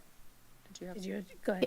If I may, just for clarification, thank you, Chair, members of the board. I've pulled it and not pulled it from the board, from approval, but I think this is very relevant to the committee's work that we've referenced already, the other policy that's been adopted. So I think it's an appropriate place for them to look at assessment and resistance. And that actually, in my mind, not the attorney, speaks directly to what that policy says. So unless there are any concerns of the board, I think the committee should look at this, because it speaks directly to those minimum of 13 areas, and this speaks to a lot of that. So it doesn't mean that it would change, but it's something they certainly can review. I think it would be most appropriate for that committee, once established, to review probably most, if not all, of the policies related to school safety, and they become the authority on providing edits to the board as to how we should proceed with policy. Agreed. Ms. Thurber. All right. At risk of complicating this further, kids with a documented special need, AKA ESE, restraint, reporting, all of those types of situations where, again, keeping in mind what Board Member James said, in the day-to-day at a school site, you know, a student is having a meltdown, having difficulty, whatever, that student has an IEP. That student cannot be de-escalated successfully. The SRO steps in, handcuffs the kid. Is that now still considered a restraint that has to be reported to the Department of, Education? Do we get dinged on that? Well- Where does because I've seen this happen in action, there's this handoff that occurs with the perception that once law enforcement takes over, it is a law enforcement issue, no longer. And I do believe that what you just said is the correct. If a school board employee does not complete, and please correct me if I'm wrong, but if a school board employee does not complete the restraint, and in fact a law enforcement officer completes what we would call a restraint in the education world, that is not something that we are documenting, because as a Marion County Public Schools, we did not complete the restraint. It was done by a secondary agency. So does it change? Does it move from being a restraint to then An arrest. use of force? I would agree with that statement, yes. So- Because a restraint would be one that we would report to the state, we would fill out the appropriate procedures and documentation, it would be sent to the state, and it would be recorded. And a restraint has very specific guidelines as to what it is versus. How you do it. Correct. And versus an arrest is restricting potentially just wrists and not restricting legs at all. And so that language is very different from the language of what a restraint from an educational perspective is. So I think what you said is correct, Ms. Thrower, whether it's right or not. I think that is correct as it lies out currently. We're looking at having workable policies for the folks that are having to be involved in this work, in the day-to-day. And some kids, that really have difficulty regulating their emotions, and their language, and physically, it can be very difficult to not go ahead and take them down, and so we need to be clear in what we're doing with this. This is board member Thrower talking now. In the real world, you have to be able to conduct yourself in a way that where you're not perceived as a threat, and you can't be hitting people and spitting on people and everything else. But we just need to be very clear and very sure in our language and in our policies, so that the people that are going to be implementing them in the day-to-day can actually follow them with confidence. When I'm looking at this, because I completely understand. When I'm looking at this policy, this is not necessarily talking about restraints for educational purposes. Mm-hmm. It's more of talking about some type of response to some type of resistance for some possibly criminal type behavior. But versus, it's criminal to hit a teacher. Right. It's criminal to hit a teacher, but if there's a kid that's an ESE student, we have to take into consideration Disability. their disability. In my experience as an administrator on a campus would lead me to say that it's the relationship that's built with that sheriff's officer on the campus. Correct. So when I was an administrator, we had a very clear and established procedure that if the sheriff's officer was called in to support us, the expectation was that he was going to handle it. And handling it meant that he probably would proceed with an arrest. Now, or at least a restriction of his own accord, whatever that looks like. So I think that it is about establishing procedure, and maybe that's within the sheriff's purview, because he's the one who is the supervisor of the SROs, but I believe our school personnel should exhaust all possible opportunities before calling for support from the sheriff's office, because if you are going to call your SRO to support you, you have to expect that that SRO is going to use their appropriate means of force.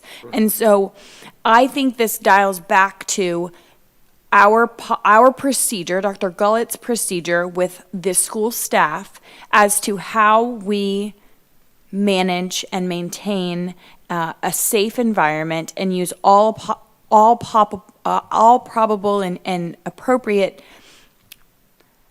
mechanisms before we call for support from the SRO. I completely agree, because once you're right, once we call the SRO in, then to me, it's out of our hands. Correct. And we can't be upset with how that outcome rolls out. we can't. Because we gave up that power and privilege to someone else to take care of. correct. I know Dr. Gullett has something to add, but to Dr. James' point, it also is about relationship, as you had stated too. And there has been significant, I don't want to say turnover, but I want to just say change in some of the SRO personnel on some of our campuses. And what previous relationships may have looked like for some administrators with their SROs may be different than what it looks like actually the way a law enforcement officer would respond. And so that does go back to procedure and understanding, oh, well, the previous SRO would have just done this as opposed to that. Well, that's not necessarily what the law enforcement response would have been. So, Dr. Gullett, if you want to speak a bit to procedure on that. Certainly, and thank you all. I couldn't agree more. My cautionary tale on this one is the moment you've essentially called in law enforcement, you've turned it over and put it in their hands. And again, not to oversimplify it, not to be dramatic, but I often have said to people, it's like calling 911. I need your official law enforcement help. I'm now turning it over to you. So I think a lot of it has to do with the nuance of relationships, human nature.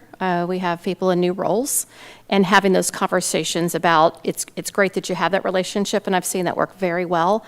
But again, once you turn it over to an official law enforcement agent, you are now putting it in their hands and taking it out of the educator's hands. And that has to be understood, because to do it differently would be to say you're not doing your job. You're asking them to do their job. You have to step out and let them do their job, just as we would ask somebody to do the same of us. They're professionals and they're trained. So I agree, Board Member James, agree with all of you that that's where we are, in having to work through that day to day.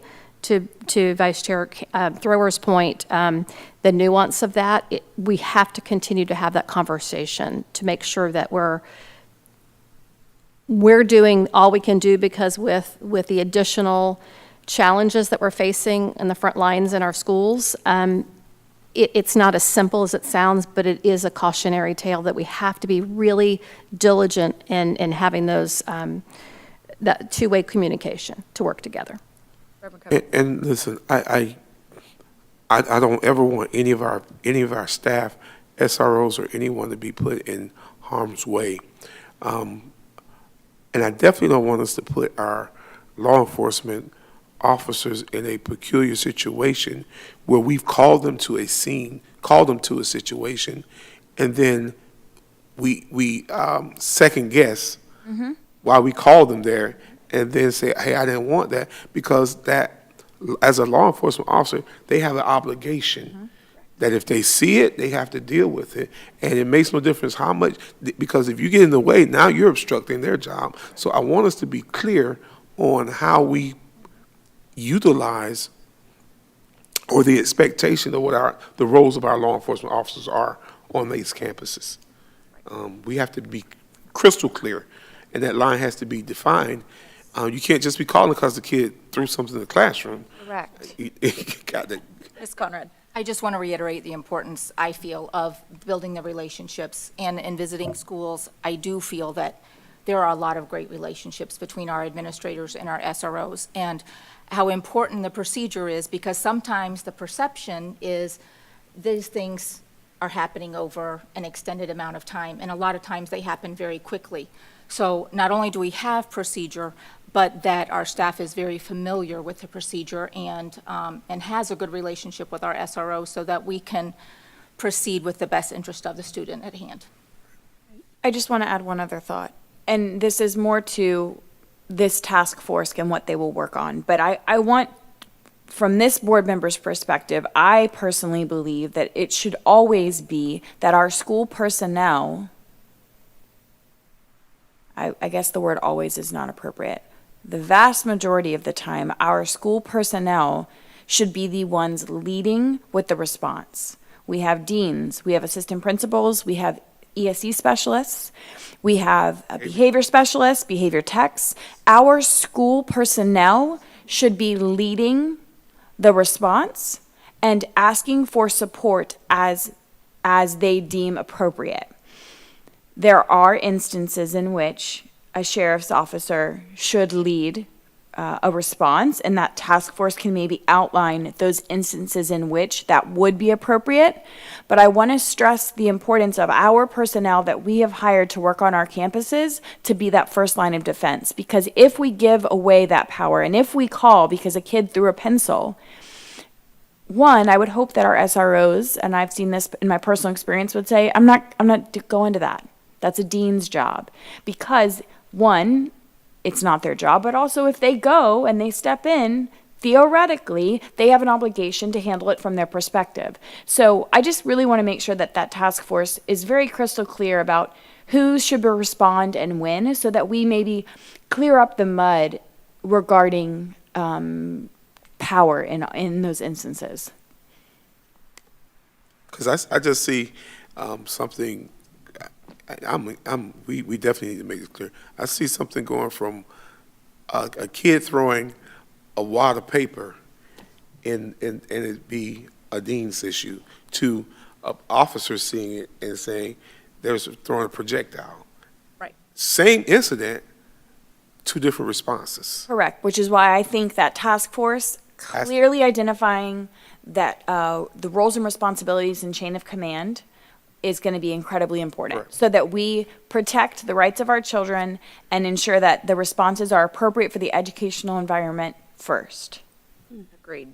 So as we wrap up the dialogue on this 8407.01, I believe we'll have consensus that we need to leave it in, certainly.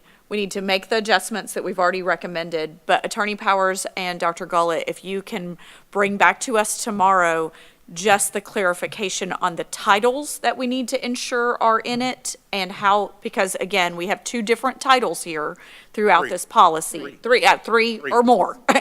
However many titles, we need to get clarification on what the titles are, what they need to be specifically, and then we have an understanding that this will be one of the policies that our new task force certainly takes into consideration as they make recommendations moving forward. If there is additional information from staff that comes forth in the next 24 hours before our work session tomorrow, please let us know. Certainly they can hear the exhaustive conversation we've had on it today and what all of our concerns are. We want to make as many changes and modifications to it in this cycle of rulemaking as we can so that it actually aligns with what we need, but we also understand that it needs potentially vast more work than we're able to get done in this cycle. Chair, you said tomorrow? Tomorrow we have our regular work session. Okay, that's right. And Right. Okay. In the afternoon, right. So I know our work session, we have 3 big presentations tomorrow. Right. But perhaps if during Attorney Powers or Dr. Gullett's comments at the end, just to give us a couple of clarifying statements on 1 or 2 of these policies, hopefully we can get all of that in at least. And if not, then we'll save it to your comments to Tuesday, because we do have meetings that are within 5 days of each other. So if it needs to, we need until Tuesday evening's board meeting for you to give us those comments, I think we'll still be within the time frame to get this to rulemaking in a reasonable Ball frame. rolling, yeah. So that's my interpretation is where we want to go with this. I know I have additional questions in the 8,000 section. If you guys are okay, I would like to move on. My next question is in policy 8510. Did anybody have a question prior to policy 8510? And that is on SBA 541. That is the policy on wellness on It is. 8510. I will start by saying that the reason for the update revisions to this policy reflect updated requirements for evaluation and review of district wellness policies at least every 3 years, and the updated regulations issued by the USDA. These regulations provide the basis for USDA review and monitoring of district compliance with the Healthy and Hunger-Free Kids Act. WellSat 3.0 is the assessment tool widely used to audit school wellness policies. Thank you, Attorney Powers. So my question, we are making an addition on SBA 541. This is section, let me see if it's just section C. I think it is. This is an addition to this, and I just want to, this is potentially a procedural question, but I do want to ask. The addition is that free drinking water shall be available to students during designated meal times and may be available throughout the school day. Perhaps it's procedural, but I am interested in what we think that looks like. Because free drinking water being available to students, does that mean that we have water fountains in all of our cafeterias, that the student then has to provide their own water bottle, which is what we're currently using perhaps as process, but that's not what this policy says. So just because you have free drinking water, let's hypothesize that we are using this as a water fountain that's available in the cafeteria. If we want students to be using that as their drink of choice during that designated mealtime, are we then providing something for them to gather the water and take it back to their seat? Are we asking them to stand in line for a water fountain to take drinks from? With this addition, which I completely agree with, and maybe it is even federal requirement that we have free drinking water available. In practice, I'm just interested in how this actually works. I know that my children, and I know Ms. Conrad's been in classroom most recently, she may be able to speak to what this actually looks like in a classroom or in a school setting, but my own children have to take water bottles to school every day if they want to have water. I don't know that they're taking that same water bottle with them to the cafeteria. So I actually asked one of my children yesterday, what, do you have water? Like, is there water bottles available? Well, if you're buying a bottle of water, then you have to pay for that. Like, that's an addition. That's not a free drinking water. But are you taking your water bottle to the lunch? Not necessarily. And if we did have students taking their water bottle to the cafeteria, how long would that line look? I mean, what is, in practice, what is this actually? I know that it may be available throughout the day, but shall be available during designated meal times causes me not pause. I'm excited that we're wanting to have free drinking water as that potentially being the drink of choice, as opposed to juice or milk or something else that might not be what the student needs. Strawberry milk. That's in there, flavored milk and Right, flavored milk. I mean, all of those things are certainly there. drink options. I just have a question about how this works. The Healthy Hunger-Free Kids Act of 2010 requires schools participating in the National School Lunch Program to make free water available to students during mealtimes where they are served. In addition to the requirements, schools can use a variety of strategies to ensure that water fountains are clean and properly maintained, provide access to water fountains, dispensers, or hydration stations throughout the school, allow students to have water bottles in class or to go to the water fountain if they need to drink water. The standards also require schools in the school breakfast program to make drinking water available when breakfast is served in the cafeteria. So to my knowledge, every cafeteria that we have does actually have a working either filling station, which I believe we're moving to in most cases, or water fountain, so that it complies with these, because it's part of our requirement under the USDA. Because you can go, it's not about being able to fill up a cup of water and go back to your seat, but you have access to drinking water, meaning you can go to the water fountain and get a drink of water. And procedurally, usually, in my experience, the kids would fill them up before they leave their classroom, because you are right, there would be a line of 300 kids in the cafeteria, and they wouldn't have time for lunch. So usually they do that before they leave to go to lunch. Okay. Since we're making an addition to policy, I just wanted to talk a bit about application of policy and what that actually looks like in practice. So if we're comfortable with how we're currently working that out, great. That was the only reason for bringing it up. Are we good with that one? I guess so. If we're comfortable with the way we're implementing it currently, I want to ensure that I'm assuming that all students have access to a free water bottle of some kind that can be given to them? No. In addition to So that. that's what, yeah.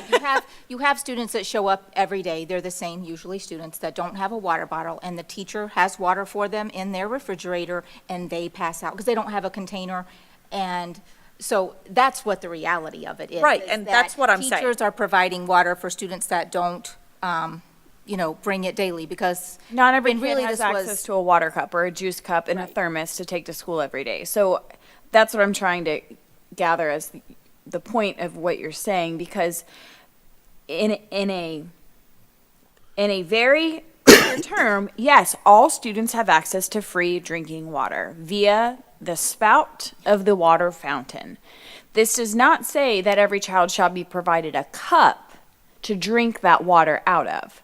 And that is the difference. And so and this board member, as I think probably all board members, would love to be to a place where we're able to provide a drinking cup for all of our students. Sure. I think that most schools did, especially when we were dealing with COVID, because our water fountains were closed down, which really helped the Transitioned children make a habit of bringing their water every day. But you do have students that don't, and I think many schools, I don't know all, this isn't a question I've asked them, have had sponsorships for water bottles. The problem is, especially with young kids, they lose them and forget them, and so it's a constant replenishment of something to refill. So from the language of this item C, I believe, yes, we are completely in compliance. We have working water fountains in all of our cafeterias, and students have the ability to go up and drink from the water fountain.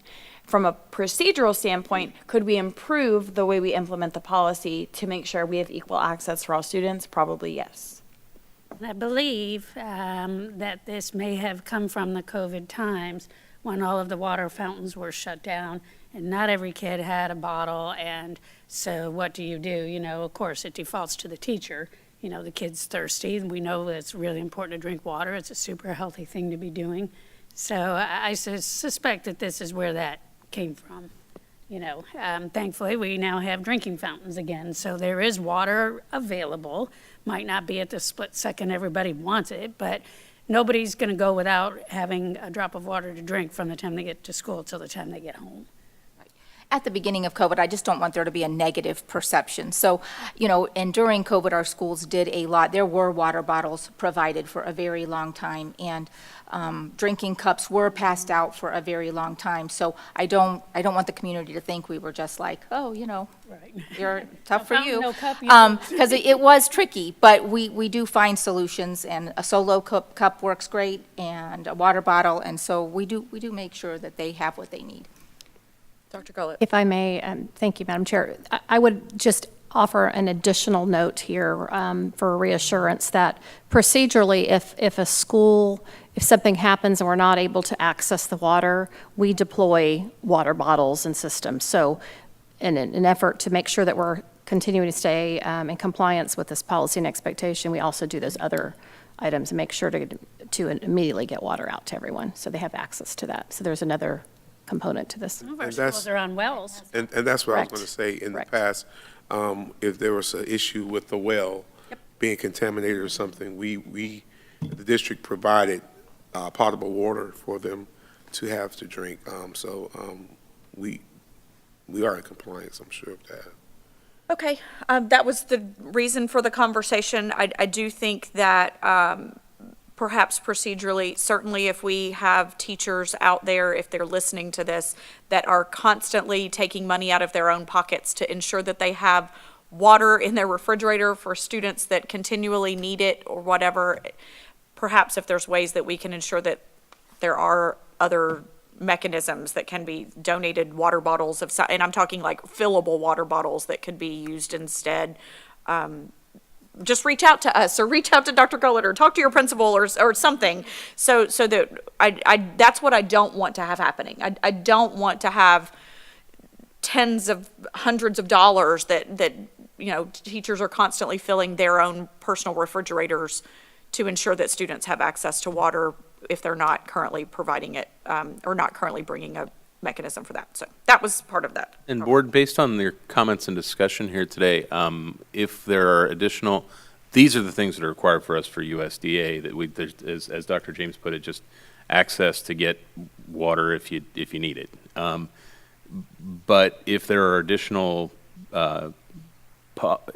procedures we want to implement, that's something that we can procedurally have a companion to the policy that is more flexible. As I always say, procedures are often more flexible because we can change them more readily than the policy, which is meant to cover the general broad rules and the legal requirements. But there may be a number of things that we can do on that particular issue that can be handled with procedures. Perfect. I did want to back up, Chair. Okay. So once you get through with this. No, I'm fine with that one. Go ahead. I want us to look at 8452. And it's just a question on, this is the one, and I think I've asked this before, on the AEDs. And this one kind of jogged me, automated external defibrillators.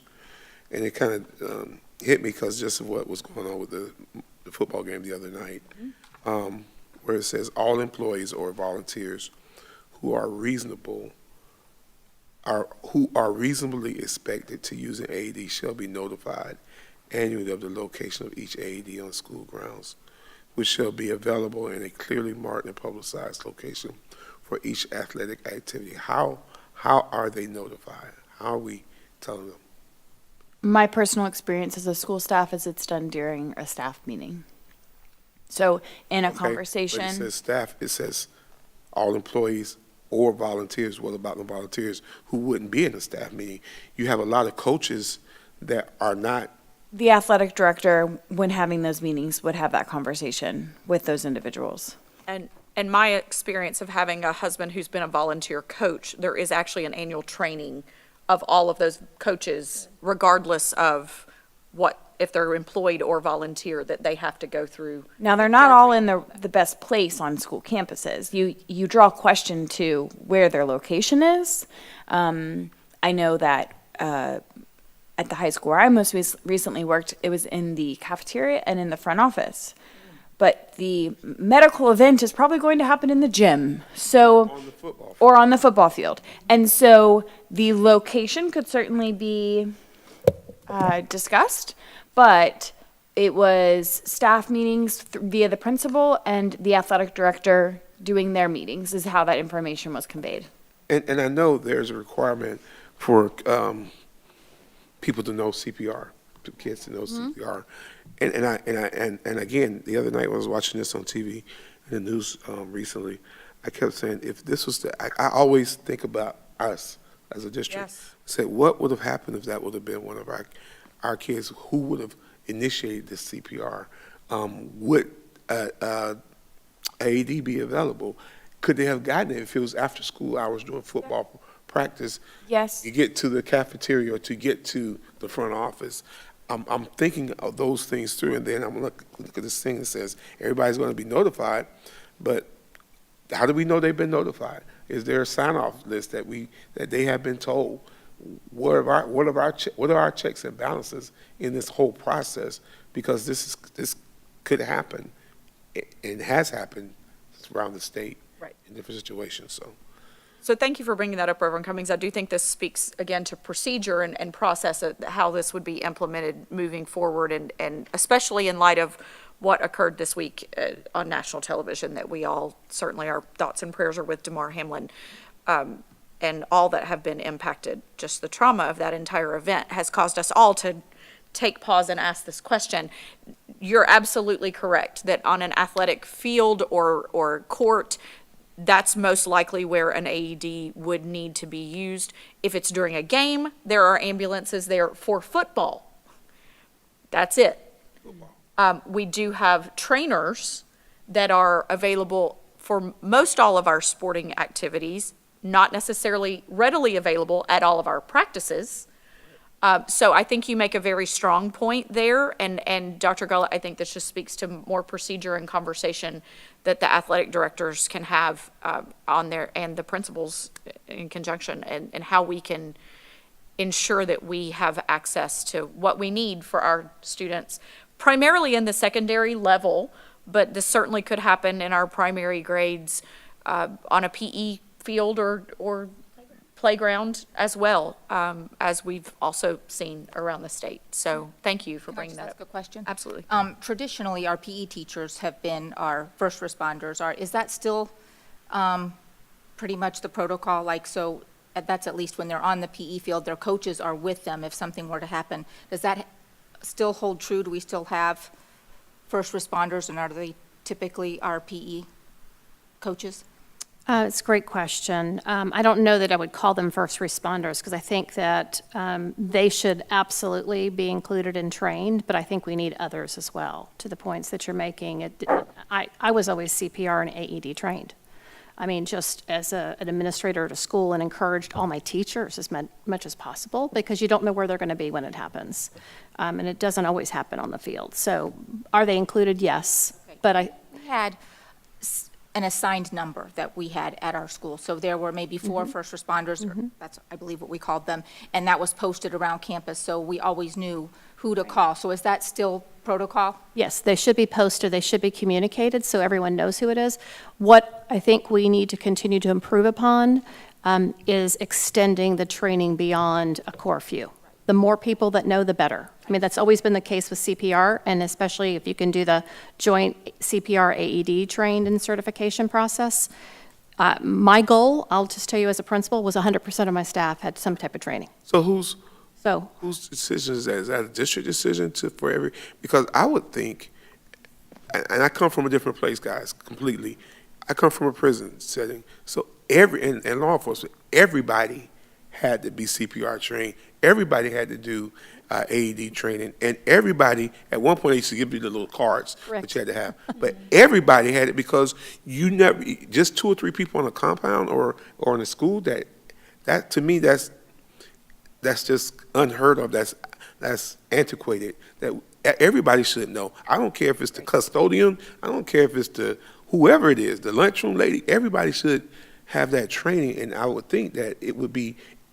So what if it's in the transportation department and only 4 bus drivers know how to do it, but on this particular bus, nobody's on this bus know how to give it? We're wasting valuable time. So I'm just thinking that some kind of way we have to kind of implement that into their yearly training, their annual training or something. And just to respect our personnel department, I think there are, unless it is a part of the job description, which it is not, we could not require individuals to have that as a part of their responsibilities, because it isn't a part of a job description, right? Agreed. We can't require it, currently cannot require it. It's an encouragement, it's a may, not a shall.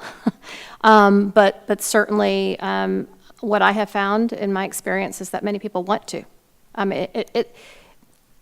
Let's put it this way, it's a protection not only for the students and the employees that we serve, but they have that personal experience too, that they could help a family member or someone else, but it's not a requirement, you're absolutely right. So we have to be careful about this, but again, I think to Board Member Cummings' point, which is a really important one, we need to do more to offer this for those who are willing and want to do it. And I think we still have a lot of room for improvement with this. This is something that I have felt we need to improve upon, and we will continue to try to do that, to offer more trainings. One of the challenges we have faced is those who are available to do the training, right? Because you have to look at not just cost, but availability of those to do training. But that's something that we're working to try to expand. I think that we have some room for opportunity there to grow. Wow. And as we continue to have many more face-to-face opportunities, moving beyond the, COVID season, I think that offering that through the, first aid clinics or whatever that can provide that training as professional development, you get MIP for it. As a paraprofessional, you would get some sort of certificate. Well, you would get that certificate, so that's good to have. There's a lot of opportunity here, like you said, and as we continue to move out of that phase of so many things being unavailable, especially doing something face-to-face, that there's just a lot of opportunity here. Like you said, and many schools have, I would argue that many schools have crisis teams for behavior, having crisis teams for medical. There's schools that have a lot of medically fragile kids, kids with seizure disorders, things like that. So when you call for help, the teacher knows, everyone knows which team should be coming. And so that is part of coordination, and is part of procedure, and is part of school-based management. So it's a great conversation to be having. And to Dr. James' point about it being a part of a job description, not necessarily that this board, or that I would want to recommend that this board necessarily change our job descriptions, but if it is something that we need to actually bargain and actually say this is either required or recommended, or however that needs to be done, this board member would be interested in that being a part of moving forward and how we can get to a point where, I don't want to say that we're necessarily 100% entirely all 6,100 and whatever employees have it, but that we get to some level of, maybe there's a percentage that we try to reach. Maybe that even becomes one of our strategic planning goals in our safe schools goal, that we're, I mean, that's a part of a safe environment, is that everyone has a training that is going to be possible should an event, a cardiac event occur on any of our campuses or any of our school-related functions at any given time. So perhaps that's an addition at some point. That's for that goal to consider. That's at least what I think. I don't know that I'm recommending that we move forward with a job description change. I know we have 50 minutes. Yes, I was going to bring notice to that. I know we have 50 minutes. I have two different policies that I know I have questions about. But are there additional questions ahead of, my next policy I have questions about is 8540. This is a very quick question, I think. 8540 vending machines. Thank you, Siri. 8540 is vending machines, and I may have brought this question up, Reverend Cummings and Vice Chair Thurr, I may have brought this question up whenever we originally wrote this policy. This is SBA 545, PDF 550. The only change that was asked for in this was, instead of fiscal officer, it changes to chief financial officer. Everything else was previously adopted. But this is the update that we're looking for today, is just to identify the proper person. Right, and that actually is my question. Again, and this kind of goes back to the previous question I was having about the facility rentals. Vending machines are only located on certain campuses, and right now, the way this policy reads is essentially all of the funds that come in from those vending machines come to the district. No. That's the way this policy reads.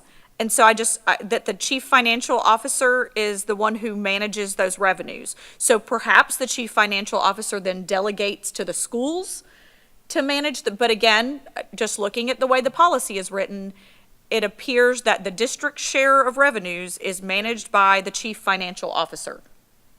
I would say my experience would lead me to say that vending machine revenue stays at the school. That may not be what this reads, but that would be my yes. And that's possible, that perhaps the chief financial officer has designated as a part of procedure that then the principal or someone else manages it. Again, just the way this reads in policy is that our CFO is responsible for vending machine revenue. Right, and one of the issues is also that whether the revenues are going to the school or they're going to the district, any agreement with a vending machine has to, that's not an agreement with the school, that's an agreement with the school board. So those agreements, if they're individually, some of those agreements say things like you will buy a certain amount of stuff over a period of time, and they say that you will, in fact, some of those vending machine agreements say that there are amounts of product that are required to be moved through the vending machine for a particular time period, and also some of them don't have a return on investment that is particularly high. Others are significantly higher. So these are things that probably in the future will benefit from at least a brief district-wide look at where do we need to be on vending machine agreements and contracts and the negotiation of those. Question, just for clarity, and I'm looking at the same one, I'm looking at B. and it says the district share of the revenue is managed by the chief financial officer. James just stated that, that we think some of it may go to the school. So how many shares of this? Is it a district share? Is it a school share? Well, I Is think it- what this is reading is because the revenue generated by a vending machine typically is shared between the vending machine company and the person who correct. has it. So when it says the district share, I don't believe it means the district office, but instead means Marion County Public Schools' share of revenue. That's what I'm asking, is that what it's saying, that is the school share is the district share? That's what it's. That's what okay. it's saying. Is that how the contractors are clear at that? And I'm not trying to put you on the spot, I promise you. No, I can tell you. Yeah. The answer is that most of these contracts, sometimes not in keeping with even the way that our own policies should be,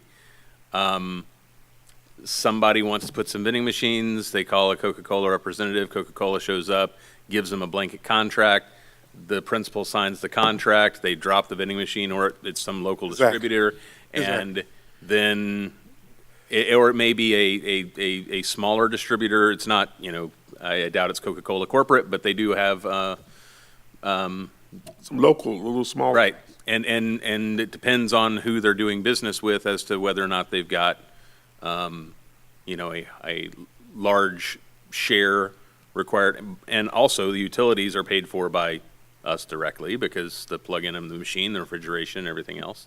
So there is not a district-wide, Procedure. let's say, vending machine plan or procedure that is currently operational. That's why I said. Dr. Cullett. Thank you, Chair. I'm smiling because I just had this conversation with a wonderful group of teachers early this morning about the district is us, including schools. So there's this notion of district being some far-off downtown central. So I usually refer to the phrase as central office because I say we are the district, including all schools. To answer your question, Ms. Boston Ellis is following, so she has texted me. She is confirming, yes, schools get the money. And to your point, Attorney Powers, thank you for bringing that up because we have to remember that we are not distinct, different entities. We are all the districts. So schools have to be careful. We also remind them and caution them as not to enter into any agreements without the larger understanding is we're all part of the same district. And so that sometimes is, important to clarify. But yes, the schools do get the money from those vending machines under the umbrella of being part of the district. Perfect. So then a procedure or process, as Attorney Powers has pointed out, there may not actually be currently a process procedure in writing for vending machines, but perhaps that's an opportunity. Correct, but there's no money going to sitting in central office somewhere. Okay. Yes, understood. Perfect. Yes, correct. And so then that will be clarified in process and procedure. Perfect. Okay. Ms. Conrad, I think you had a question about. Oh, no, I just have a comment as we go through further. That was- Oh, okay. My next question, and actually I have three questions specific to one policy, which is 8660. And those are going to be actually the last of my questions for today. At this point. 8660 8660. is alternative transporting methods. It's SBA 551, which is PDF 556. My notes indicate that Policy 8660 was revised as a result of House Bill 7071, now includes language requiring school buses be used for transportation of students wherever practical. Additionally, the list of circumstances under which regular transportation of students in motor vehicles other than school buses has been expanded. Then also, proposed revisions are the result of Senate Bill 2524 and that amended Florida Statute 1006.22, safety and health of students being transported, to modify the specifications for the type of vehicles that can be utilized when transportation of students is provided in a vehicle other than a school bus that is operated, rented, or leased by a school district. Remaining revisions include a policy title change from transporting students by private vehicles to alternative transportation methods and paragraph headings. Okay. So I have two questions that I believe are very, very simple. It appears to me that Section E, now that there is a strike through in that sentence, if you scroll down just a bit, I believe Section E that sentence needs to be entirely removed.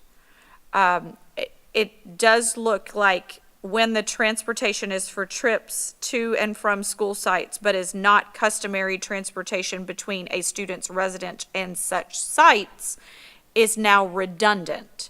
Because I believe that if we read D and E, they began exactly the same way, and I'm not certain that we need E any longer. Unless we just remove the when the transportation is for trips to and from, not customary transportation, blah, blah, blah.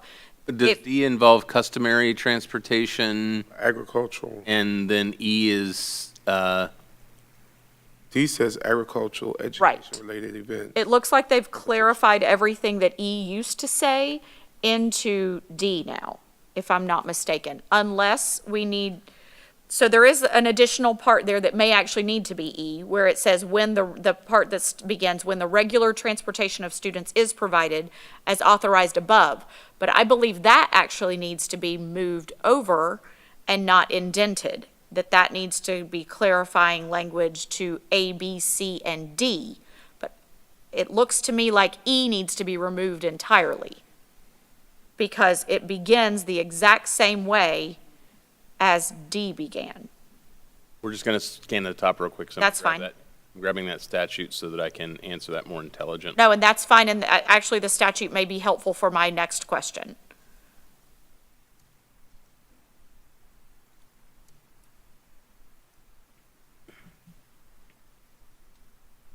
And all three of my questions are in this particular policy, so just looking again, we have about 40 minutes. Can I just offer one thing? I think that there's a specification in D for agriculture, which is absolutely appropriate. Our agriculture high school teachers transport their students often. But I would offer that E could be potentially for a different technical ed program or a special area like band or choir to a performing arts competition, where that band teacher may transport 3 choir students, or track and field competition in Tallahassee, and the track and field coach transports the 3 state finalists to Tallahassee for a competition. They ride, my experience has shown me that they will ride with the coach to save the district money from taking a bus. So I believe that E is highlighting that outside of an agricultural event, and I'm kind of drawing question as to why we need a specific for agriculture if it's going to encompass everything, but E would be everything other than agriculture that would require a student to ride in a bus that is not from site to school.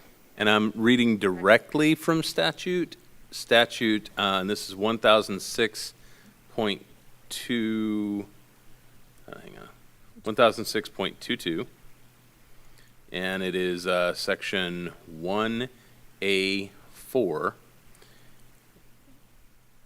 and 4 says, I'm going to follow, so check me and make sure this says exactly the same thing as soon as that box gets moved.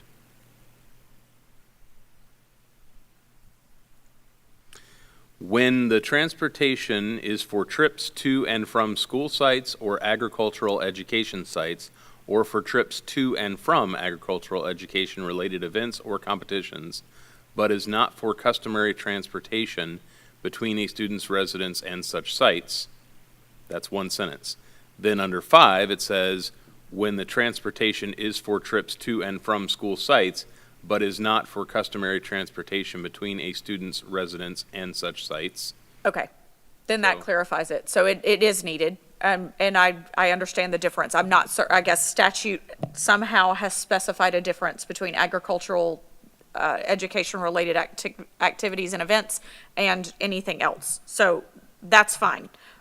We can move on to my next question in this same policy, which is, let me find it. I think it's at the end.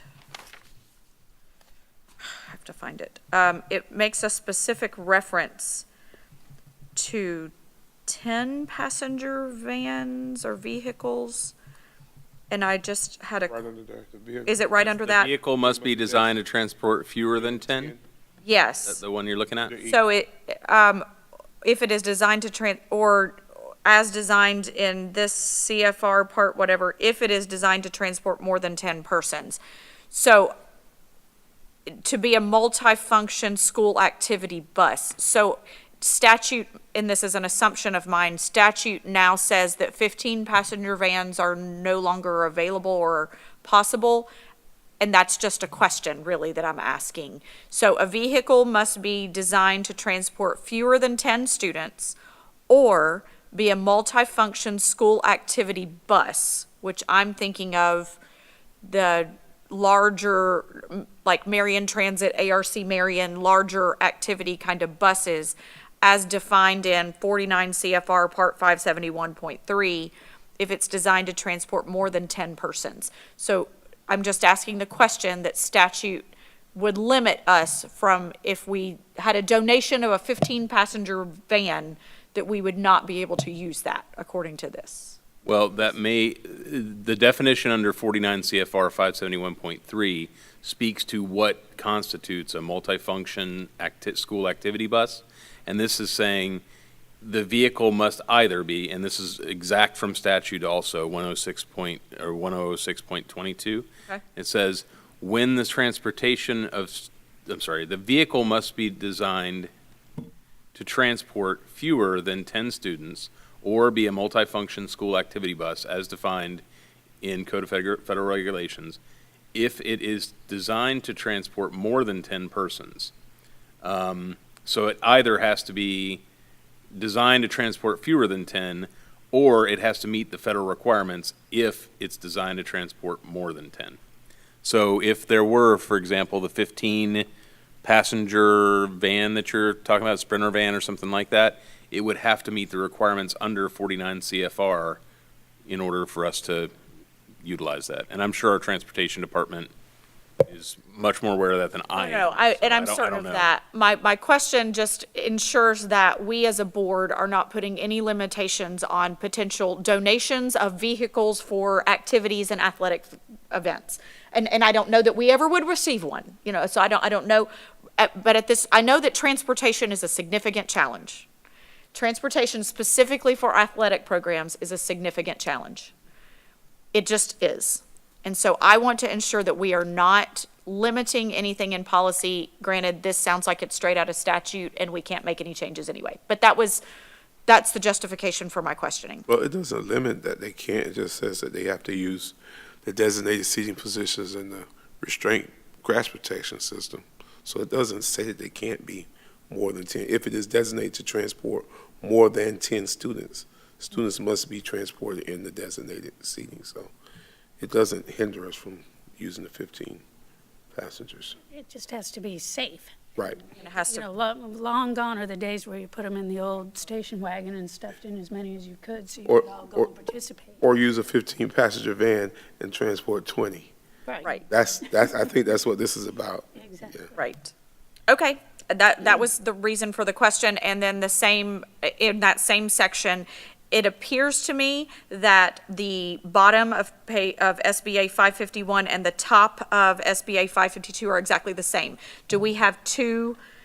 An authorized vehicle may not be driven by a student, right there, Terry, Ms. Brown, sorry. An authorized vehicle may not be driven by a student on a public right-of-way, but an authorized vehicle may not be driven by a student on a public right-of-way. I just think we have a redundant They're different. paragraph. Are they different? Yes. What's different about One them? says on private property, the one on 561, driven by a student on school or private property as part of the student's educational activity.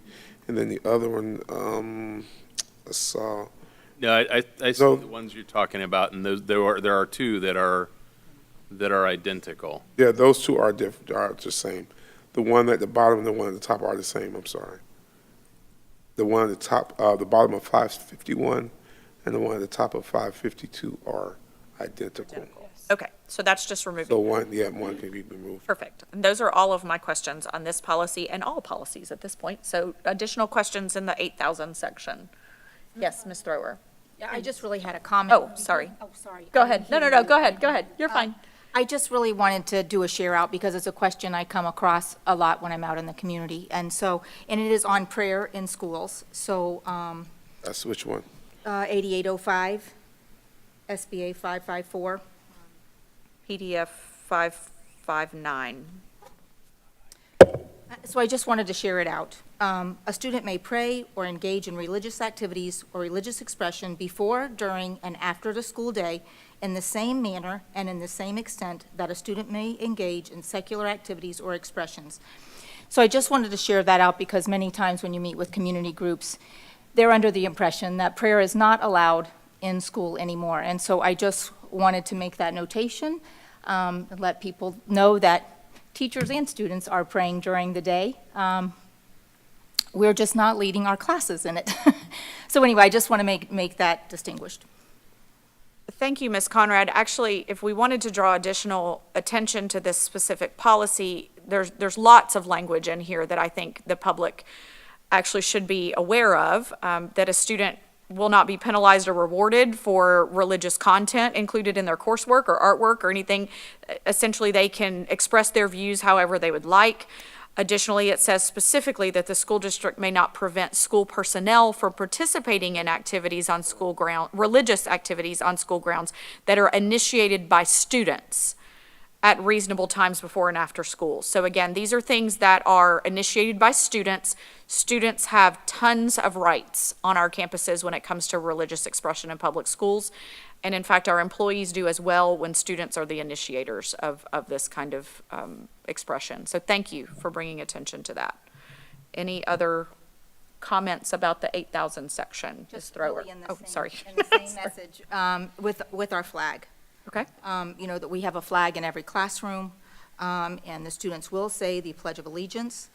That's also a question I get weekly, and I just wanted to reiterate that that is happening in our schools in Marion County. Thank you. That's policy 8810. And so I also want to express in that same policy, thank you for bringing attention. I've also been asked that the official motto of the state of Florida, "In God We Trust," is displayed in schools, and it is. It is, there is beautiful artwork that was created by a student several years ago, but is still a current student. He's just much older now. His name is in all of our schools, but beautiful artwork that was created that says "In God We Trust" with the state of Florida, and that is framed in many of the school offices that I have visited, and it is located prominently as soon as you walk in to most all of our schools. So the official motto of the state of Florida, "In God We Trust," is displayed throughout our schools in the district and in each building being used by the school board. Thank you.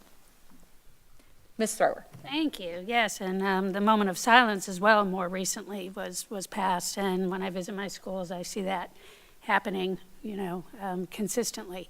So moving back to transportation and alternative forms of transportation, and Dr. Gull and I, we were just talking about this yesterday, and I know we'll talk more about it tomorrow because it's part of our work session, but I continue to be very encouraged at how transportation is coming along. The Here Comes the Bus app has been a game changer.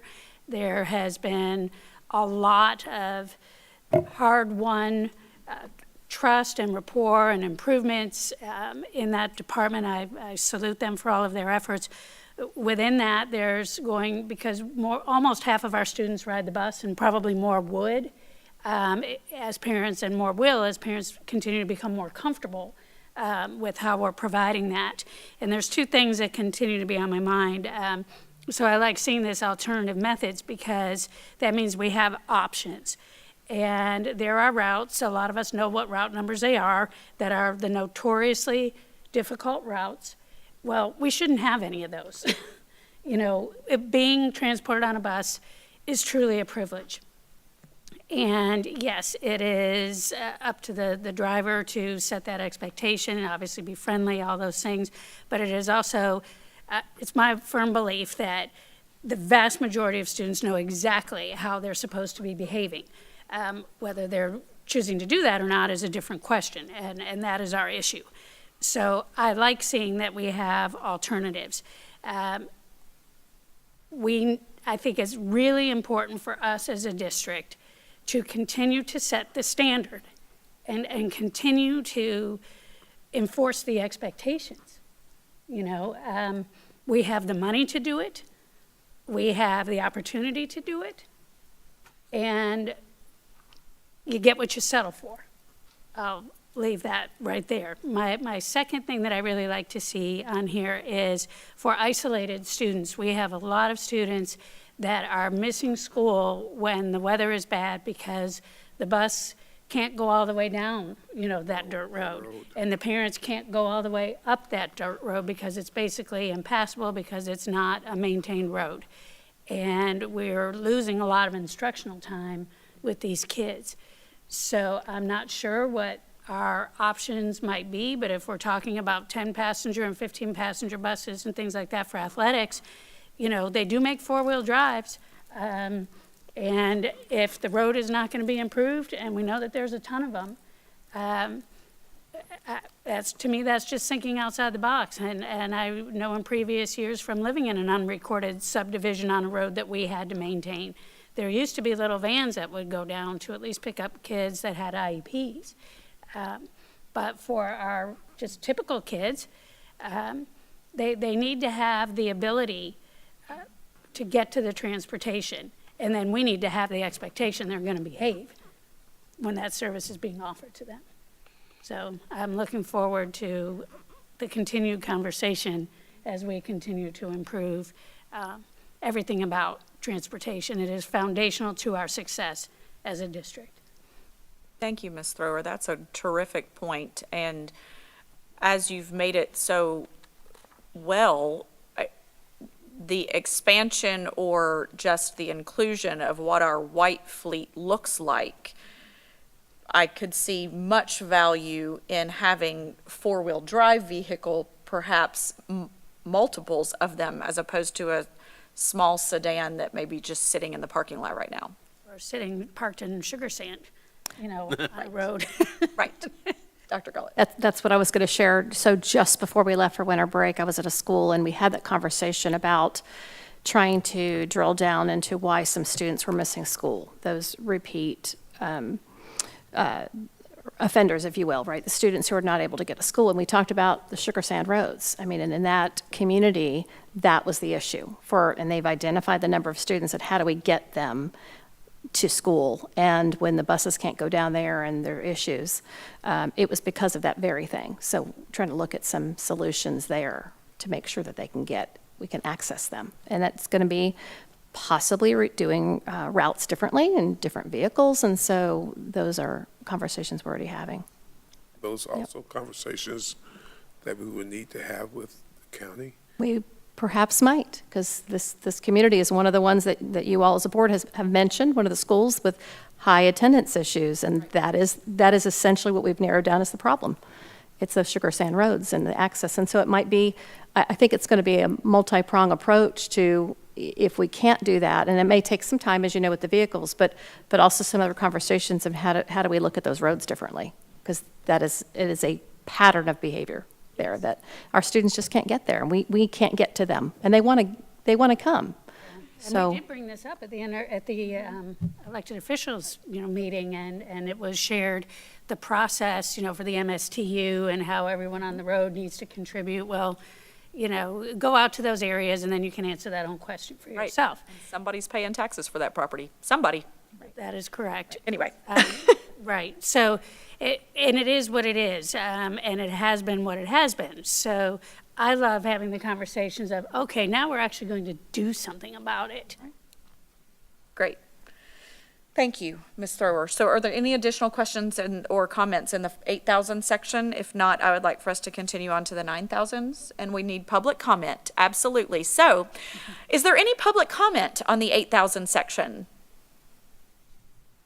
I think the Seeing none. gentleman to the left and then the Seeing none, and thank you to our staff members who are present today in the audience. Beyond that, the public is not present today, but we certainly welcome the public at any one of our work sessions or board meetings. So moving on to section 9,000, this is the community relations section.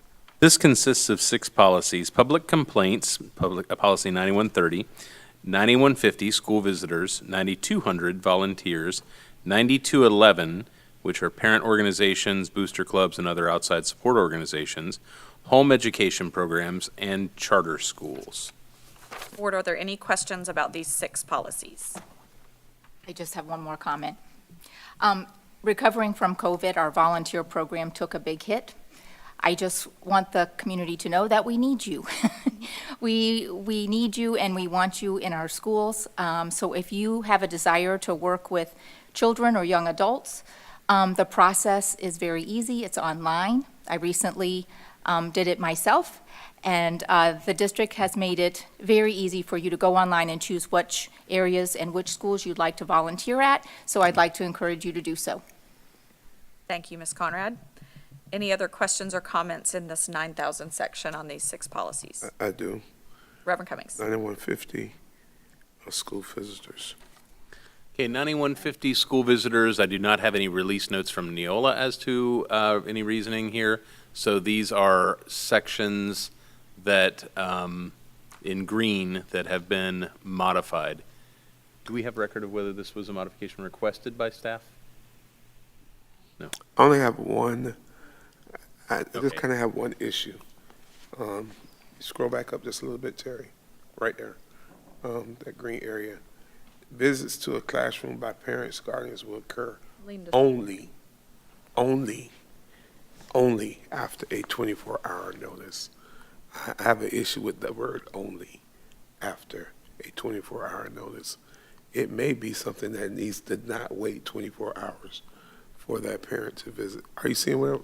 Yes. Can I add something? I don't mean to interrupt you, but there are schools operating currently. I had a parent call me regarding visiting a classroom. And the principal advised, and I will admit that my previous experiences supported the principal's position, but this policy is not in the same position as that a teacher has discretion to allow a visitor into their campus.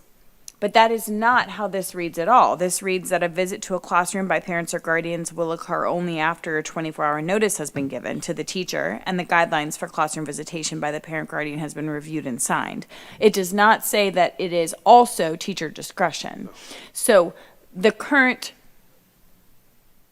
way we are implementing this policy, or maybe we haven't adopted this yet, which is why we are operating with a different policy currently, is it's not being implemented within the district.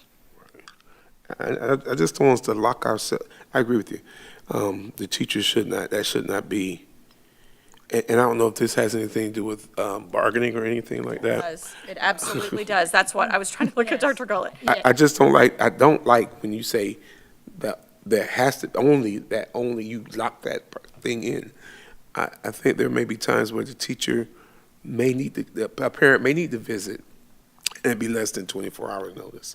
Well, but right now, a parent can say, I want to come, and a teacher says, no, thank you. Right. But that's not law any longer. Right. Federal law requires that parents have access to observation, but the observation is one that may be scheduled and noticed. In other words, not just a pop in when there might be a quiz or an activity that's going on right there. Which is why that only after 24 hours is there. I understand. I'm not saying I don't think we should have a slew of parents or parents just popping up anytime. But when you put that only, it's like maybe the situation that's happening that day at that school, that parent may need to get there that day and deal with that situation.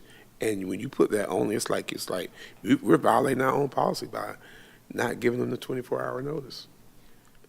I do think that when at all possible, They should schedule it. I do. well, I think they do. I think if I can get with you, if something's happened that day and we can get together in the afternoon. Right. But if I have a doctor's appointment, it is going to be 24 hours. It'll be the next day before I can meet with you. That doesn't mean I don't have a phone conversation or I haven't messaged you on my classroom app. But it is highly likely that it might be the next day unless it's an expressed emergency. And I think that comes back to relationships. If we have relationships with our students and our families, then those lines of communication are already open. So, Dr. Gullett, can you speak to the bargaining? Because I think we need clarification on that. Yes. So, Madam Chair, members of the board, what I would ask is that I work with Attorney Powers. I will say that you're accurate. This has been a topic of conversation with bargaining. So I'm going to say that let's get back to you, because we have multiple pieces going on with the statute, but also bargaining. And I don't want us to enter into a conversation publicly that would cause any harm in obstructing the process to do that. So, but I do know this topic has been discussed in bargaining, so I would just say, if we could get back to the board members, then would be the most appropriate action. I would, unless Attorney Powers, you want to add anything to that? I think it's better. No, I would simply say, and just for clarity and transparency, that that most discussions of collective bargaining agreements or items are exempt from sunshine law, but would require that we, set those for a time for us to meet to discuss. Otherwise, what we can do is we can send information to all board members regarding something without any discussion among board members about it. So we can certainly look forward to doing that for you as well. There is a component there that in the distant past gave or it was made in the distant past that gave some additional authority to individual teachers that perhaps did not meet with other requirements of federal law. And we've been attempting to work things out in a manner that just makes everybody happy without even having to go into a collective bargaining negotiation. But those are things that we will have to deal with privately. Thank you. And if you all can just email us and individually so that we don't have to have additional conversation, because like you said, anytime we have collective bargaining conversation, it is exempt from sunshine, but we do have to have that still made aware that we are going to have those conversations. The only comment that I would make, and correct me if I'm wrong here, Attorney Powers, apart from collective bargaining, Florida statute and or federal law still supersedes collective bargaining agreement. Yes, however, it's problematic because if we ever find ourselves in a position where we have let a term that is entered into by our policy or our collective bargaining be in effect, and we follow that to the peril of violating federal or state law, it's equally problematic either way, which is why it's important that we make the right steps in the first place. Absolutely. Okay, perfect. Any other questions in the 9,000 section on these 6 policies? If not, public comment on the 9,000 section. Seeing none, I believe that concludes our policy discussions for today. I know that Attorney Powers and Dr. Gullett will have some additional information that you'll be either sharing with us tomorrow or Tuesday, if time permitting and needed for that. But I believe that concludes our policy review from a work session standpoint. And now I will go to comments from those who are here. We'll start with Ms. Martinez-Lopez. Do you have anything for us? Okay. Attorney Powers? Okay. And Ms. Brown, I'll include you together. Thank you very much, Board. This has been a long process that we did with the initial update, or the initial setting of policies in July of last year, and now the largest update that we probably will ever see. We have, gotten pretty close to the conclusion, and at this point, as I stated earlier, we have a process to move through for rulemaking and development to get these enacted and put in front of you in their edited form for a public hearing, and then also allow further opportunity. We've now had, with these set of updates, 4 separate opportunities so far for public to have input and comment on any of the policies that we've discussed. And then once those go into effect, we already do have a couple that we're planning for on the horizon that will be future updates. And staff has reached out to us on a couple that they have found that they believe need small tweaks that we will bring back, as well as there are a couple from NEOLA that have also, in the meantime, become ripe for us to deal with. So I appreciate everyone pushing through all of these and you've become a very efficient crew at dealing with some of these long policy discussions. And as you can see, it's like the sweater with a little thread sticking out. As when you grab one and start to pull at it, there's a whole lot of other things that you can see. There's just so much we could always talk about with any of these things because these are very, very important. So I thank you to each board member for that. We'll get this moving into our next updates. And apart from that, I don't have any further updates from legal. I'll get back to you all tomorrow regarding the schools safety and the 8407.01 policy. I'll do what research I can as to the titles and discussions on that as well. And apart from that, as I had told you earlier, though I don't know if all board members were present at the time, when these updates come in from NEOLA, there's a large package of updates. And then there's another set of updates that comes through later. The good reason to keep those working on like a well-oiled machine and doing them every few months is so that you don't get 2 updates ever that affect the same policy, because then you have to figure out how do those go together to change. So you have to actually install one update, install the next one over it, which may delete part of update 1, you know? Right. So there's a lot to work on there. And so to, my staff, Ms. Brown, Ms. Welch, for their work in having done all of that to get that started and prepared so that then I could review where we needed to go with the structure of the policy and updates.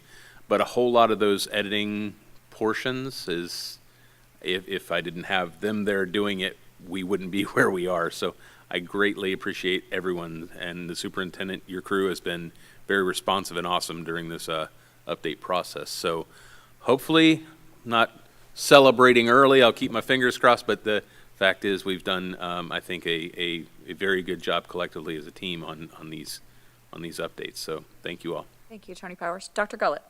Thank you, Madam Chair, members of the board. I just want to confirm what I shared with you earlier with reference to the question about facility agreements and money.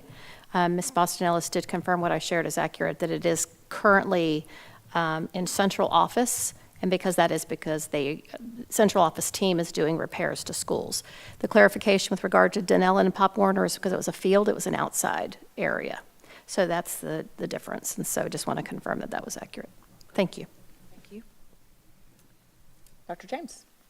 No comment other than I wanted to confirm Dr. Gold and I had spoken on Tuesday, I guess that was yesterday, regarding the time for our presentation on Friday. Do we have that time yet? Delegation. Yes. Maybe we can have it by tomorrow. Board Member James, we do not yet. I asked yesterday evening, and I'm seeing a shaking of her head. Ms. Debick is in the audience, and she's saying no. We were waiting for that, and we're still waiting for the lineup for Friday. It also, with that, I think they asked about us coming for lunch or something. For lunch, right.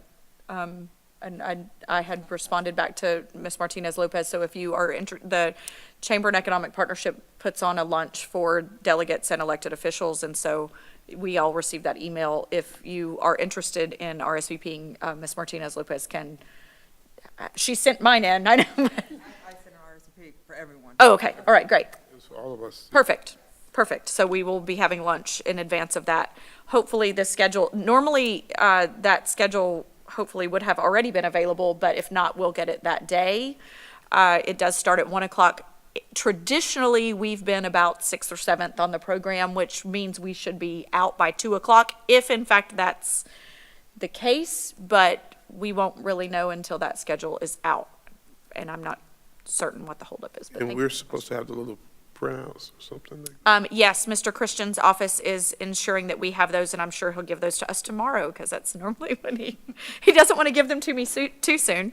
But We'll just lose them. I know, so we'll get them tomorrow. I'm assuming, Mr. Christian, I'm looking at you and you're shaking your head. Yes, perfect. Thank you for that. That was my only comment. Perfect. Thank you, Dr. James. Reverend Cummings.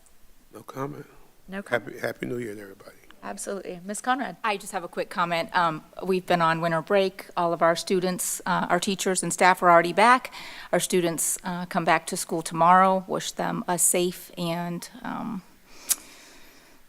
mentally charged beginning of the new year, ready to get back to it.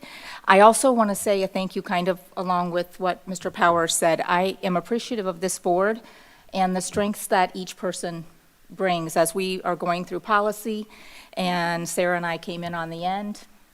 It's very interesting, and I think it's so important that everybody comes from a different place and is able to share their strengths as we're going through policy, and I'm really appreciative of that. So thank you. Thank you, Ms. Conrad. Vice Chair Thrower? Thank you, and yes, Happy New Year to everyone, and special thanks to Attorney Powers and Terry Brown. The work has been exhaustive, and I'm sure exhausting. It has been for all of us from time to time, but this continues to be a board that just takes it on and gets it done and checks it off and keeps going, and I continue to also be very appreciative to be serving with all of you. Just quickly as a preview for you to be thinking about tomorrow regarding the instructional calendar, a survey was sent out. There's been a lot of responses. There was a lot of attention paid to the possibility of a 1-hour early release every week. This came from my asking, what are other higher performing districts doing that are different than what we're doing or not doing? And that was one of them, a weekly 1-hour early release. So we decided to run it up the flagpole, and see what everyone had to say. And so we'll be talking about that tomorrow. It is very important that we get this instructional calendar approved timely because it drives like everything else in terms of operating the district. So I just am encouraging each board member to focus on that a little bit over the next less than 24 hours and be ready to come to a consensus so that it can get on the agenda. It was very interesting to me to learn that we are actually an outlier when it comes to other districts, to include Collier, St. John's, Lake, Alachua, Sarasota, Seminole, Osceola, I believe the Villages Charter School, Brevard County. There are many, many districts that are doing this. It was interesting to me to see the parent feedback. Many parents, and I thank them for this, are saying, well, it might be a little bit of scheduling difficulty for me, but what do the teachers need? People are really starting to think about it. How can we support our teachers? Because our teachers are certainly being asked to elevate their game above and beyond.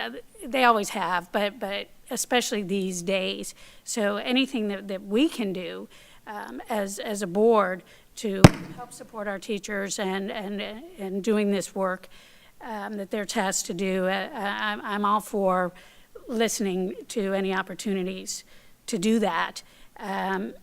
It certainly would be a departure for this district. It's something we've never done before. How many times have we heard that? Well, we've never done it like that before. I know as a parent, the early release every so often was a complete pain in the neck because you remember and then kind of forget, and then all of a sudden it was there and had to scramble. So personally, as a parent and as a teacher, if we are going to do a form of early release, I would much rather have it be part of the weekly schedule. I saw some parents saying, well, Wednesday seems kind of stupid, it's kind of the middle of the week and it breaks up the role. Friday would likely feel a lot better. A lot of businesses tend to have, dress down Fridays, the opportunity to work remotely on Fridays. Just there seems to be more flexibility in Fridays. So I thought that was interesting that parents were saying, well, I'm not really feeling Wednesdays so much, but if this is really going to help teachers, how about Fridays? Because that could be better. I don't know. There's going to be as many people with the instructional calendar. There are going to be as many people that are as unhappy with it as there are happy with it. And then there's going to be people that are neutral. So just keep that in mind as new board members, that whatever we decide, you're going to be taking arrows one way or the other. And in the end, what are we here for? What's best for kids. And so I'm still contemplating all of it, but I felt like that was the most widely discussed portion of the instructional calendar when that survey went out, because it's new. And it's a different way of thinking. So that's all I have for today. I'm looking forward to tomorrow. Thank you for all of that, Vice Chair Thrower. I am interested in seeing the survey results. Frankly, the survey did go out. I haven't seen those survey results actually a part of the presentation that's going to be given tomorrow, so I'm certain it's going to be a part of the conversation that we have, yet we haven't actually seen the results of the survey. But knowing potentially how many people even contributed to the survey, there certainly is a lot of banter on social media. There is.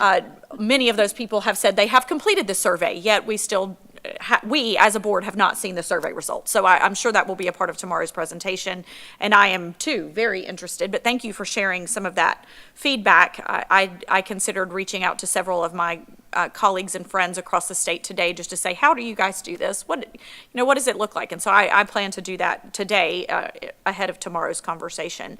But thank you, board, so much for your work on all that we've done here with policy. It is daunting work, but it is incredibly important.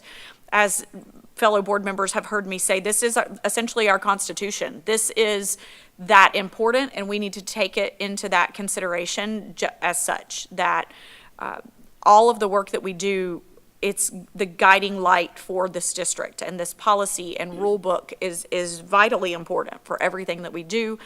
It's broken down purposefully, administration, programming, staff, both instructional and support, students, finances, operations, and community relations. It's all broken down, including the bylaws that this board uses to govern us.